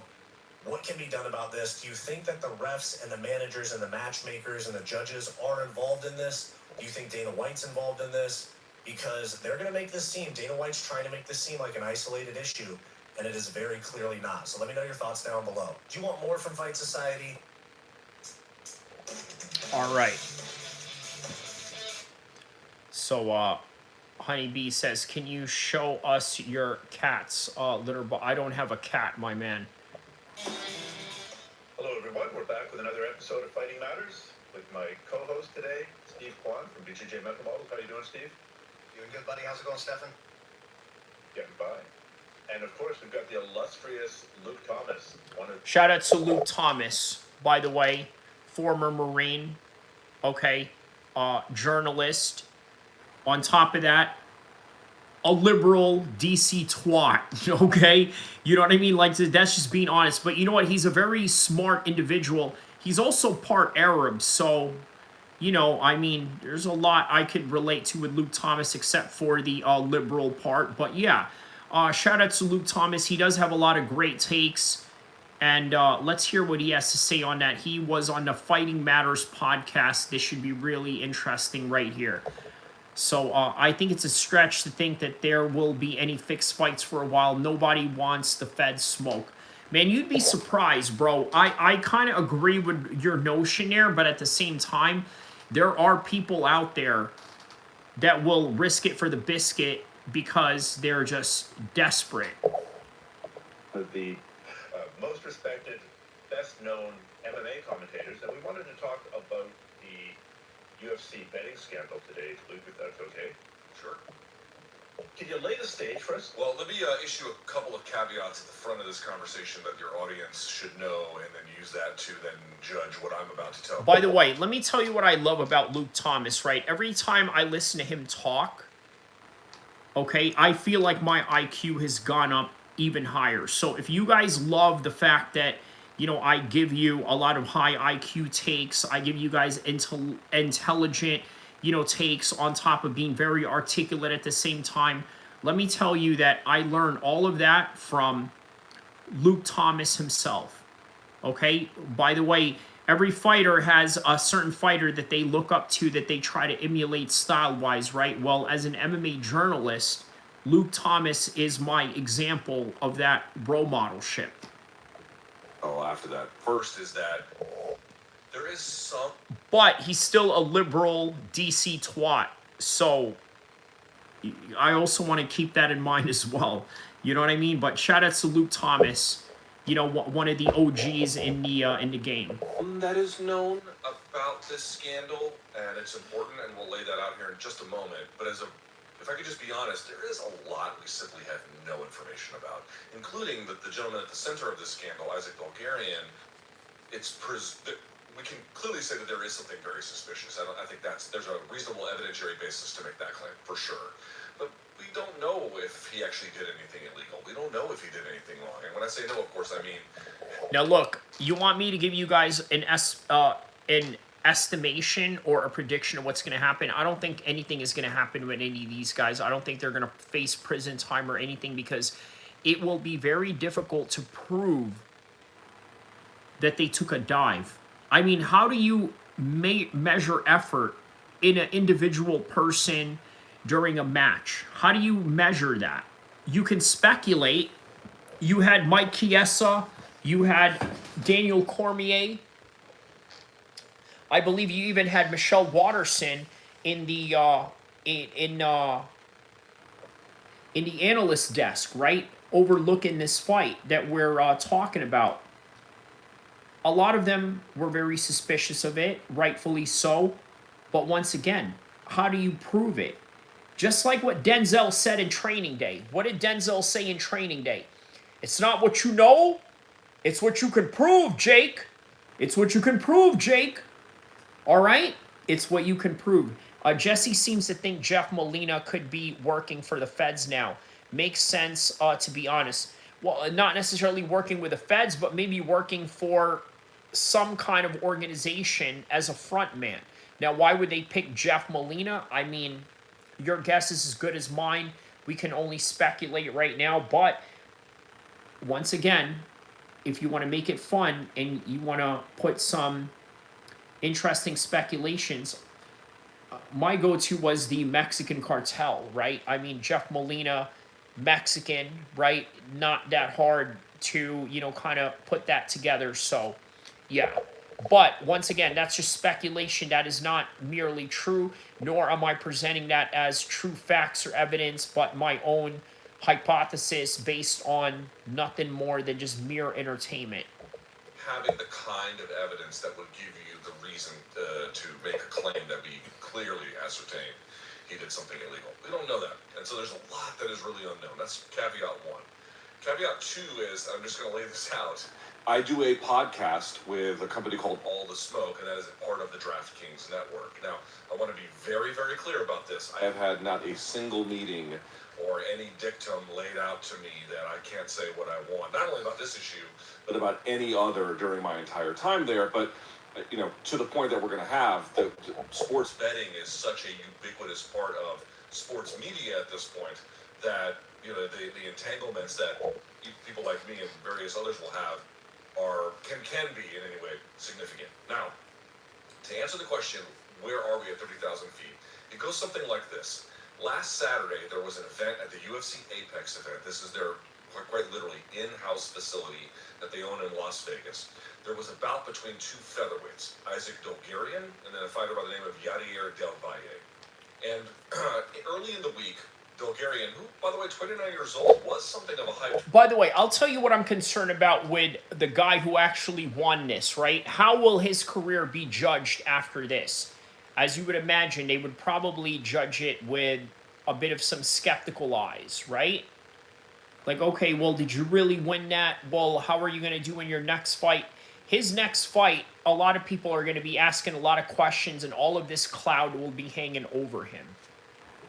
Prospect at one point, I don't know what's going to be left of his career after this wreckage, was about a minus 250 favorite, give or take, which is not a huge favorite, but a clear and significant one. And then in just the hours before the bout and the event was set to take place, there was a massive shift in the line towards his opponent. All the money came in on his opponent, particularly his opponent winning via first round. What we now know is there's a kind of a monitoring company called IC360. They used to be called US Integrity. They flag suspicious betting, not just for UFC, but for NFL, Major League Baseball, the NHL. I mean, you name it. Anybody that does anything. They're actually quite good at their job. They caught this. And then they went to the UFC and said, there is something very fishy about this line. So the UFC went to Dolgarian and said, are you injured? Do you anyone need money? Blah, blah, blah. And they were adamant, he was adamant that that was not true. And then he goes out there and loses in the first round. And not just loses in the first round, but loses in a way where, again, Dolgarian was not one of these guys you looked at and was like, oh, he doesn't have a lot of skill. He just made it to the UFC because of some kind of quota system that they needed a bunch of heavyweights or something. It's actually quite good. He fought in a way that I would say is not in keeping with best practices. He was lambasted on the broadcast by Daniel Cormier, and then the post-fight show, Michael Chiesa was apoplectic. Once again, all very astute observations, but it's not what you know, it's what you can prove, Jake. I'm not talking to anyone named Jake. I'm reciting a movie line from Denzel Washington in Training Day. Yeah. For those of you that are not old enough or young or too young, you probably have never seen that movie. Anyways, check out Training Day by Denzel Washington. Greatest LA cop movie ever. About how poorly he had performed. So now, as you can well imagine, everyone is insanely suspicious. The UFC said after the result that they called the FBI. We know, of course, from an even broader perspective, that the FBI has been looking into something like this reportedly since 2021, and in 2022 there was a scandal involving another fighter by the name of James Krause. It should be noted, Dolgarian used to train with James Krause. Whether that leads to any kind of substantive relationship as it pertains to this scandal, I suppose we will see. But the way that the scandal went after this is that there has been a reporter out there by the name of Harry Mack who has reported some stuff, some of which he has had to claw back a little bit. But in my judgment, the gold standard in reporting, Ariel Helwani, I worked with a guy, if he's reporting it publicly, I'm telling you it's true. He said that he had heard from multiple fighters that they had been offered to throw fights. And I can tell you, I had a fighter reach out to me, tell me exactly the same.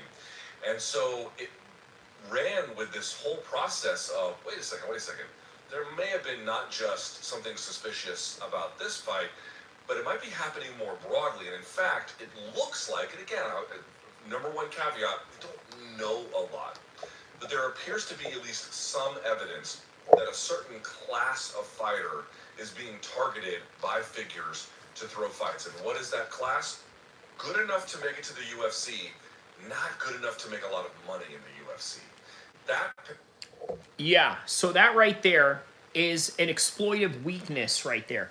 Once again, I told you guys, if you want to get security clearance at a government job, okay, whether it's the FBI or even just regular law enforcement, as just a regular patrolman at a local, police force, right?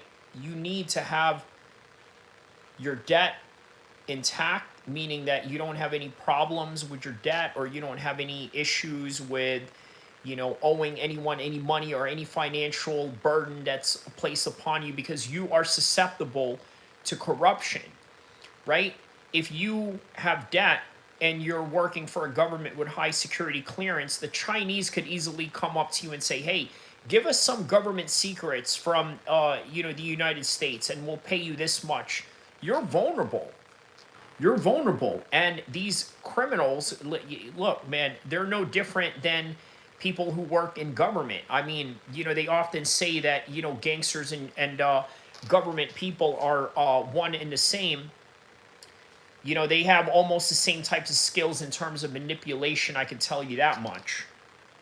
Particular class appears to be getting approached, and the extent of the problem, I guess we will see, but that is a basic overview of where we are today.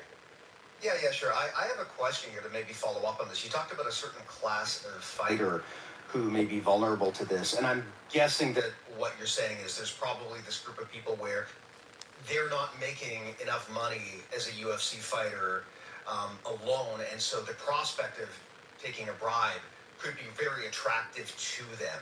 Do you have any idea of, or is there any idea of the scope of how much money these fighters actually would be making without this? And do we have any idea of the amount of money they've been offering, or is that all something that we don't know yet?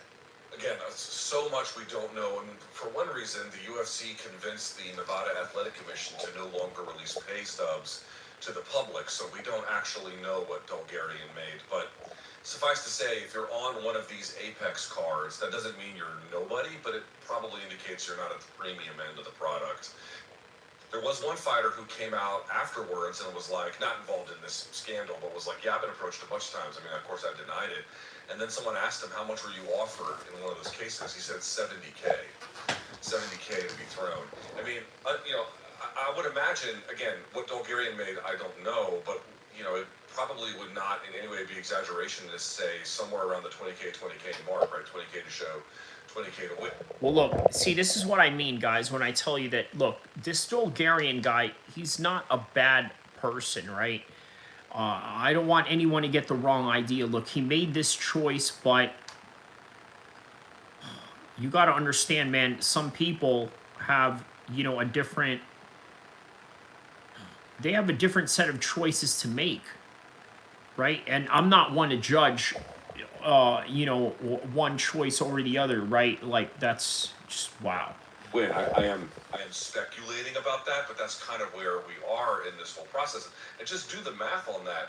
If you are, making 20K, and you fight 2 times a year, which is pretty standard, that means the max you can earn, not including any kind of bonus pay, would be 80K.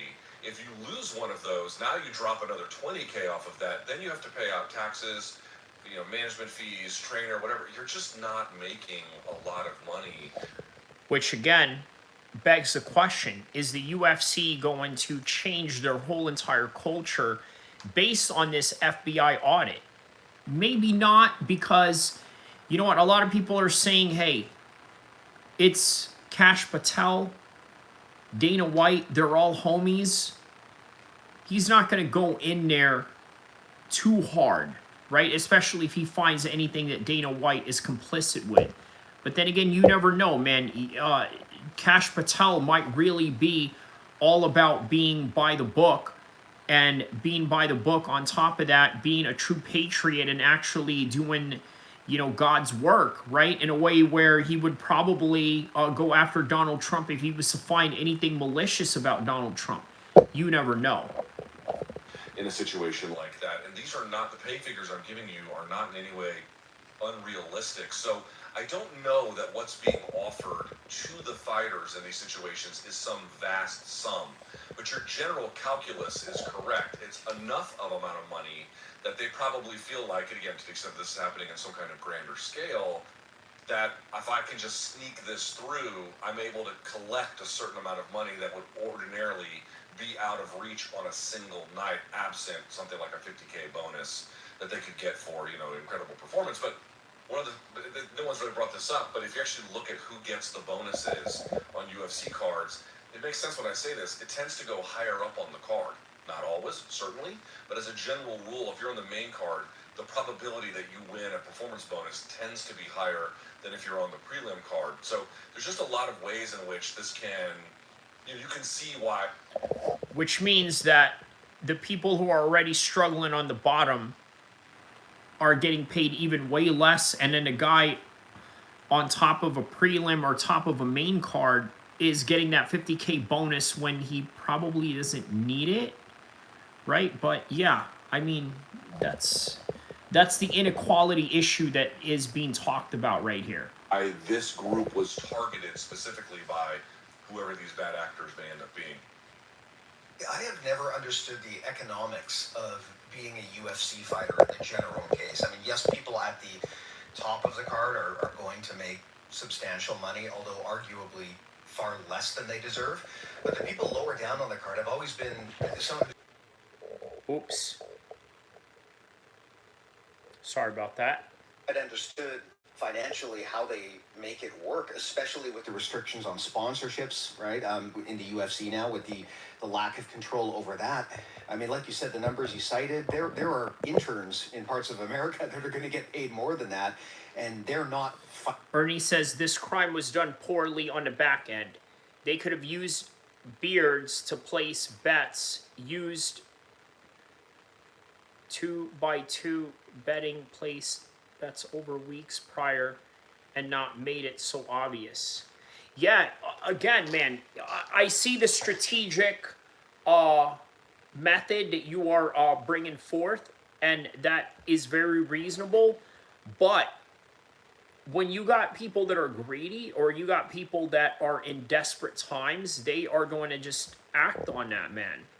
You know what I mean? They're going to act on impulse. So, something to think about. Fighting at the highest levels of a very public sport like this. So, for me, when I first discovered this, it was really shocking how little a lot of the fighters on the card actually get paid. And you can make the argument, and I have seen it made, that these people at the lower levels of the card don't contribute significant value to the event to the point where it justifies a higher amount. And it may be. There you go. So the argument that a lot of people have is pay the fighters more. But somebody who's an economist, or somebody who is a staunch capitalist, is going to look at this and say, well, you prelim guys are not really contributing much to the entire card, right? Like, okay, let's take, for example, because I didn't want to get off track with the other aspect that I want to talk about in the stream, UFC 322, right?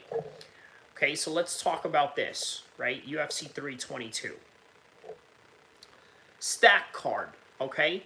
Let me tell you who contributes big into this card. Obviously, Jack Della Maddalena and Islam Makhachev, they're the headliners of this card, right? Valentina Shevchenko, international superstar. Weili Zhang, international superstar. Okay, on the Asian side, Valentina on the Eastern European side. On the Asian side, too, because her country is close to Asia. It's within Eurasia. So these are international superstars. How about this? Sean Brady taking on Michael Morales. Sean Brady is a big name, right? Not as big as Leon Edwards, but Leon Edwards was a former champion, got beat by Sean Brady not too long ago. And then Carlos Prates. So these are international stars, right? So Jack Della Maddalena, okay, versus Islam Makhachev, Valentina versus Weili Zhang, Sean Brady versus Michael Morales, and then Leon Edwards versus Carlos Prates. And then the beginning of the main card, Beneil Dariush taking on Benoit Saint-Denis. Those are the main guys that are the attraction to this crowd, in Islam especially. Now let's take a look at the early prelims, okay? From the first fight, okay, Angela Hill, Fatima Klein. Okay, Not big names, but Angela Hill has been a staple in the UFC. Pat Sabatini taking on Chepe Mariscal. Gerald Mershad taking on Kyle Dawkins. Okay, interesting matchup. Interesting matchup. And in the prelims, you got Bo Nickel and Rodolfo Vieira. How does that fight beat Benil and Benoit Saint-Denis? Right? I don't know, man. But yeah, they say that Bo Nickel got demoted on that one. Gregory Rodriguez taking on Roman Kopylov. Aaron Blanchfield taking on Tracy Cortez. Interesting fight. How about this? Malcolm Wellmaker. Okay, very exciting bantamweight taking on Cody Haddon. So, okay, these guys that I mentioned in the prelims, they are not the main card guys that are contributing to this whole entire event. Once again, Islam Makhachev, Jack Della Maddalena, Valentina Shevchenko, Weili Zhang, Sean Brady, Michael Morales, okay, Leon Edwards, oops, okay, these are the guys that are making this card, okay, not these guys, and not these guys. So that right there is the argument of why people say they should not be making more. But if you don't pay them more, this is the problem. So Glory to Him says we are saved by believing in. Okay. So you're going off about Jesus stuff. Okay. Anyways, so okay, back to that video. Maybe that's true that they don't justify millions, but they certainly, I think, would justify more than $20,000 to show. I hate that argument, and I'll tell you why it's so obviously nonsensical. So once, okay, that's the argument right there, is they didn't contribute to the card. But let's hear why Luke Thomas doesn't agree with that. Number one, if they don't have value, why has the UFC scaled out in that direction to make that, frankly, the bulk of the product? The premium end is what we tend to pay the most attention to. They've actually looked. That's interesting, right? So he says the bulk of the product. There's 14 fights in a card, in a pay-per-view event, right? Obviously, the ones that you pay for are just the 4 or 5 main card fights, right? The rest you watch on the prelims in your TV network or an app, right? Yes. 11 of those 14 fights are the bulk of the entire event that's holding the event together. So I can see where he's taken this argument, but let's see where he takes this. Ernie says, realistically, how many people have bought a ticket to see Isaac fight, realistically paid to watch him? You're right. Other than the people that are from his hometown, sure. It wasn't like Patty when he was a prospect coming up, right? There was people that would get out of their way to really watch this kid fight, but not Isaac. You're right. Look, I mean, there's only 15 of the best welterweights in the world. There's only 15 of the best, middleweights in the world. If you're going to scale your product, you have to scale at 16 out. So what they do is, if these guys, if they air the prelims, for example, on television, they sell ads against that. Why would they not be entitled to a cut of that? More to the point, when they do these content deals, hey, we're going to give you, 13, I guess they're not going to have pay-per-views anymore, but, 13 pay-per-views annually, 20 fight nights, and then, another 10 on the road fight nights.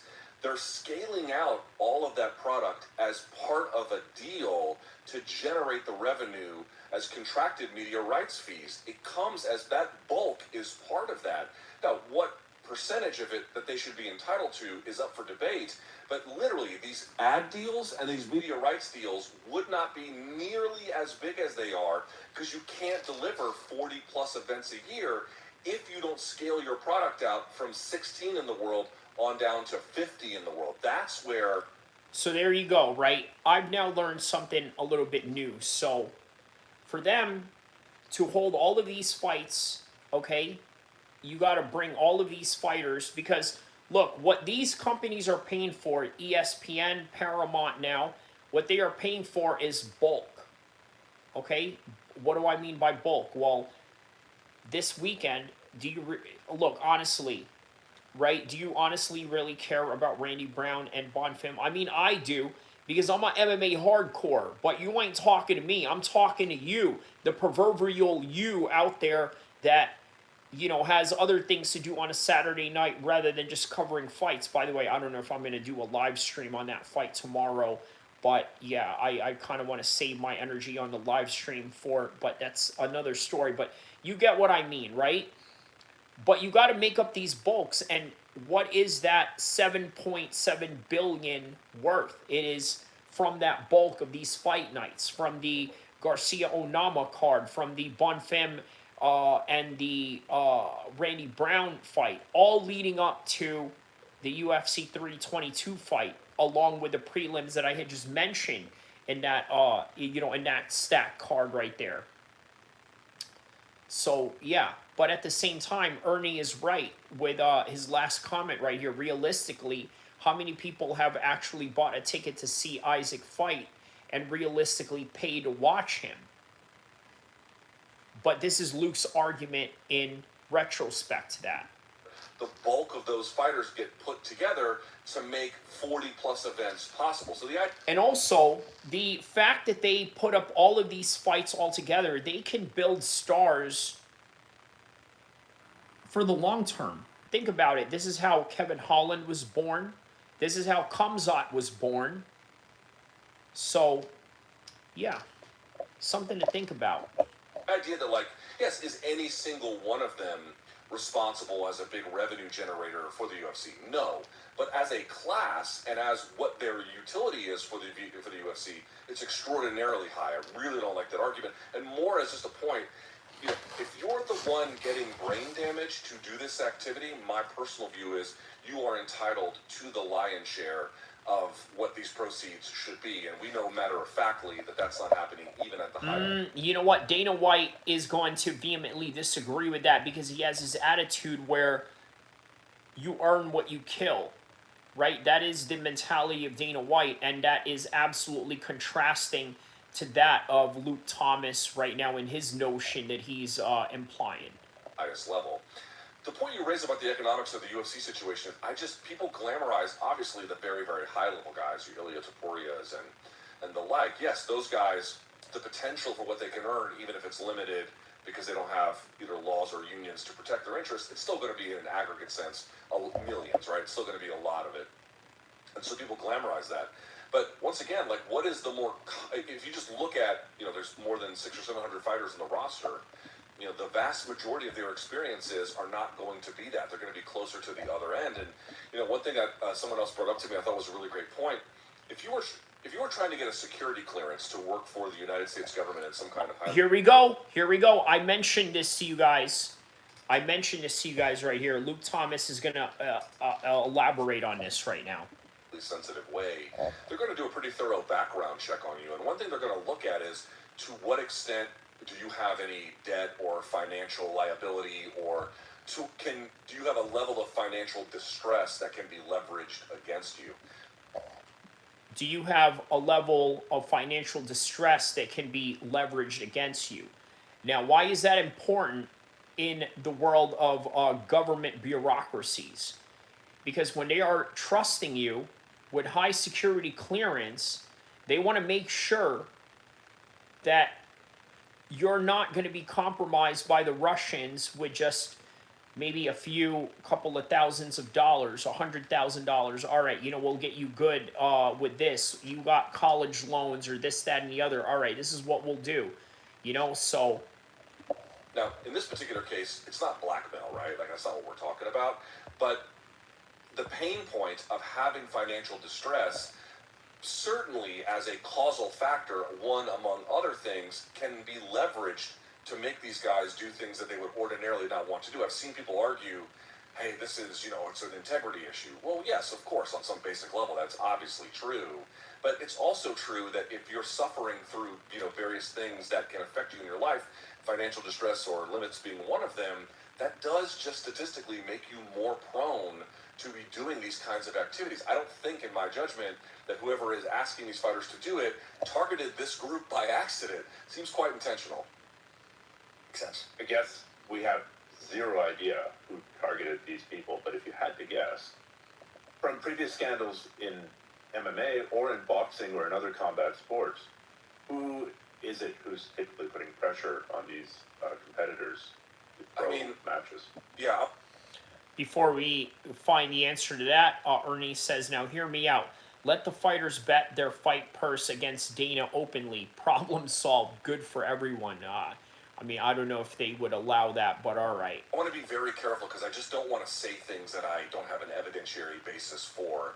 So I would say, one, because of the proliferation of sports gambling, new entrance into this illegal market is worth taking into consideration. You know, what that might look like exactly. Could it be a slightly different profile from the history of what we know in terms of like fight fixing inside the fight game and what those typical actors might look like? Because of the nature of how new this is, it's worth considering who that might be. Again, I don't know the answer to that, but just keeping it up in mind.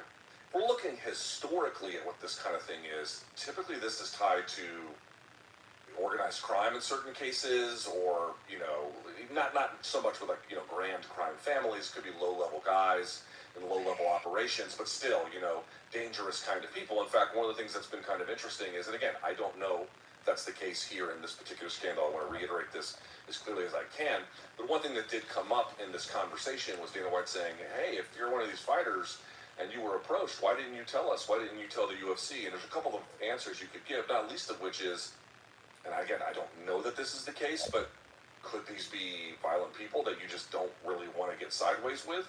It's something to consider. At a bare minimum, there appear to be broken lines of communication between the athlete ranks of this class and the UFC. Something else I think for them to look at. But, you know, whoever it is, they're lawbreakers, you know what I mean? And they potentially in egregious ways, these are people that, you know, we need to find out who they are and what they've done. You mentioned Dana White, and Dana White is a self-admitted gambling degenerate. And which, by the way, is a problem, right? And I got to be honest with you, I don't know if Dana White should continue to be a UFC president moving forward. Now, it would be kind of unusual to take him out of that position, considering the fact that when you've seen Dana White work with Turkey El-Sheikh, you've seen Dana White shake hands with Donald Trump, now working on this White House card together. I mean, you know, it's kind of hard to take him out of there, but look, him being a gambling addict and being a gambling degenerate, I honestly think will compromise the integrity of the UFC. That's what I think. Yeah, presumably he doesn't only gamble on, you know, cards or blackjack or roulette. So is there any indication that he has bet on any MMA stuff, and how hard would it be for him to, you know, in theory, manipulate fights and manipulate the odds while betting on that himself, especially if he ends up in a financial hole? Like, it just seems that that's so fraught. Speaking of financial hole, Dana White apparently owes Red Rock Casino $20 million. So there you go. With potential conflicts of interest. It is an interesting one. There was an article in the Hollywood Reporter just yesterday about his gambling. I mean, it's really interesting. My brother has advanced degrees in mathematics, and we don't really talk about MMA ever. And he messaged me. He's like, "Did you read this article?" And because he had read it, and it surprised me. And I was like, I think I had read like a few paragraphs, and then I got distracted and whatnot. He was like, what they call there's a name for it, like a stop seller or something like that, where once you're up, you just walk away, which is something of an unusual practice. And he was like, but if you just keep going to the casino, like, the more you gamble, the more you lose. Like, he doesn't understand basic probability. Like, you can stop if you're up, but it doesn't matter. Like, the more you gamble, like, it just ends up one way. In any case, I would be very surprised if he was doing that. And I've been a frequent critic of Dana White, but if I could say one thing, it's that at least in the rise of MMA, they have been, to the best of my assessment, they've tried to really do this in an above-board way. Now, they might be forceful about it, but if he was involved in that particular way, in some kind of theoretical sense, that would be absolutely ruinous it would be the end of everything. It'd be existential. He already has access, yes, to your point, like, if you're already betting on this, why wouldn't you bet on that? But To my knowledge, there's no indication this is part of it. To my knowledge, no one is even suggesting it. My understanding of this situation is merely that you got this class of fighters. Some of these, whoever the hell they are, shadowy figures, are kind of trying to entice them. It does not in any way, to my knowledge, involve UFC staff, Dana White. It's kind of concentrated in that direction. But the last thing I would say on this is, to the point you raised, if you gamble a lot, people are it's going to just raise suspicions. And then, I think the other part about this too is, and it's kind of looking at it, Kash Patel is, a fan of the UFC. He's tied with Dana White. He's tied with, obviously, he was nominated by the president to be director of the FBI. I am certain that there's going to be FBI field agents who are going to be looking, and apparently have been looking into this since 2021. And we know that the NBA scandal, by the way, started in the investigation started in the Biden administration. So these things take a lot of time. It's not that I don't think that those people will do their job very well, but it's like, how much will it get thoroughly looked at? Not, again, I'm not in any way suggesting Dana White, just whatever the operation is. How much will that get looked at when Kash Patel is kind of like, well, the buck stops there? I don't know how to answer that, but it doesn't fill me with great confidence, yeah? Yeah. That is the thing that I was specifically wondering about. The current administration in the U.S. is so closely tied to the UFC. I mean, to the point where, for all intents and purposes, they almost appear to be a marketing or propaganda tool used by the government. I mean, it is wild to see the. Yeah, I will agree with that. The UFC is a marketing and a propaganda tool for the government, but not for the whole government. Maybe some sectors of it where, let's say, Kash Patel wants to use the UFC to have fighters train FBI field agents. Okay, that's one way. But, more so to the fact that as some sort of like campaign media front for candidates that are with Trump or Trump himself, or that are tied in with Trump, or in particular J.D. Vance, let's say, running in 2028 and having the UFC behind him. Or I don't know, maybe when Trump is done, maybe that's a completely different story. Maybe it's just, But, definitely a tool for the Republican Party, not necessarily for all of America, in my opinion, but yeah. These walkouts where the president and his whole staff get special treatment at these events. And, I mean, again, I think it incredibly unlikely that Dana White would be trying to rig a low-level fight. He has much easier ways to make money if he wants to. But it is illustrative of all of the different levels of conflict of interest when you have the regulatory body that closely related to the sport itself. I mean, just watching the news, I already wouldn't have much confidence in getting a fair and thorough investigation into this. I would expect a degree of bias already just due to what we've seen out of Patel and the FBI. But beyond that, in this case specifically, I really would be skeptical if they do a full and thorough investigation into what happened. What are your thoughts on this? Has there been any statement or initiative from the FBI that they've revealed, or have they been quiet about this so far? All right, well, if you want to see the rest of that, check out Fighting Matters with Luke Thomas, UFC betting scandal. So, all right, I'm going to leave it off with this, okay, because it is way past midnight here in the West Coast. I got to get some sleep, but, like everyone else, or I don't know, maybe I won't get some sleep. Maybe I'll just Netflix all night. But on any regard, okay, so here's my thoughts on this, right? I think that there's a lot of speculations that a lot of people have, but my prediction is I don't think there's going to be any arrest that comes out of this. Have people's careers been ruined? Yes. James Krause is no longer in the UFC. He is no longer involved in the UFC. He can never fight or coach for the UFC to any capacity whatsoever. But he's now in real estate, right? Out of the loop, out of everything. Right, Jeff Molina, he's doing whatever it is that he's doing on the side. There's a lot of speculations that can go into that. We don't really know. We think we know, but remember this. It's not what you know, it's what you can prove. And with that in mind, that is all that I have for this one, guys. Don't forget to like and subscribe. I will see you in the next one, inshallah. And have yourself a good night, and take care of everyone around you. I'll see you in the next one once again, inshallah.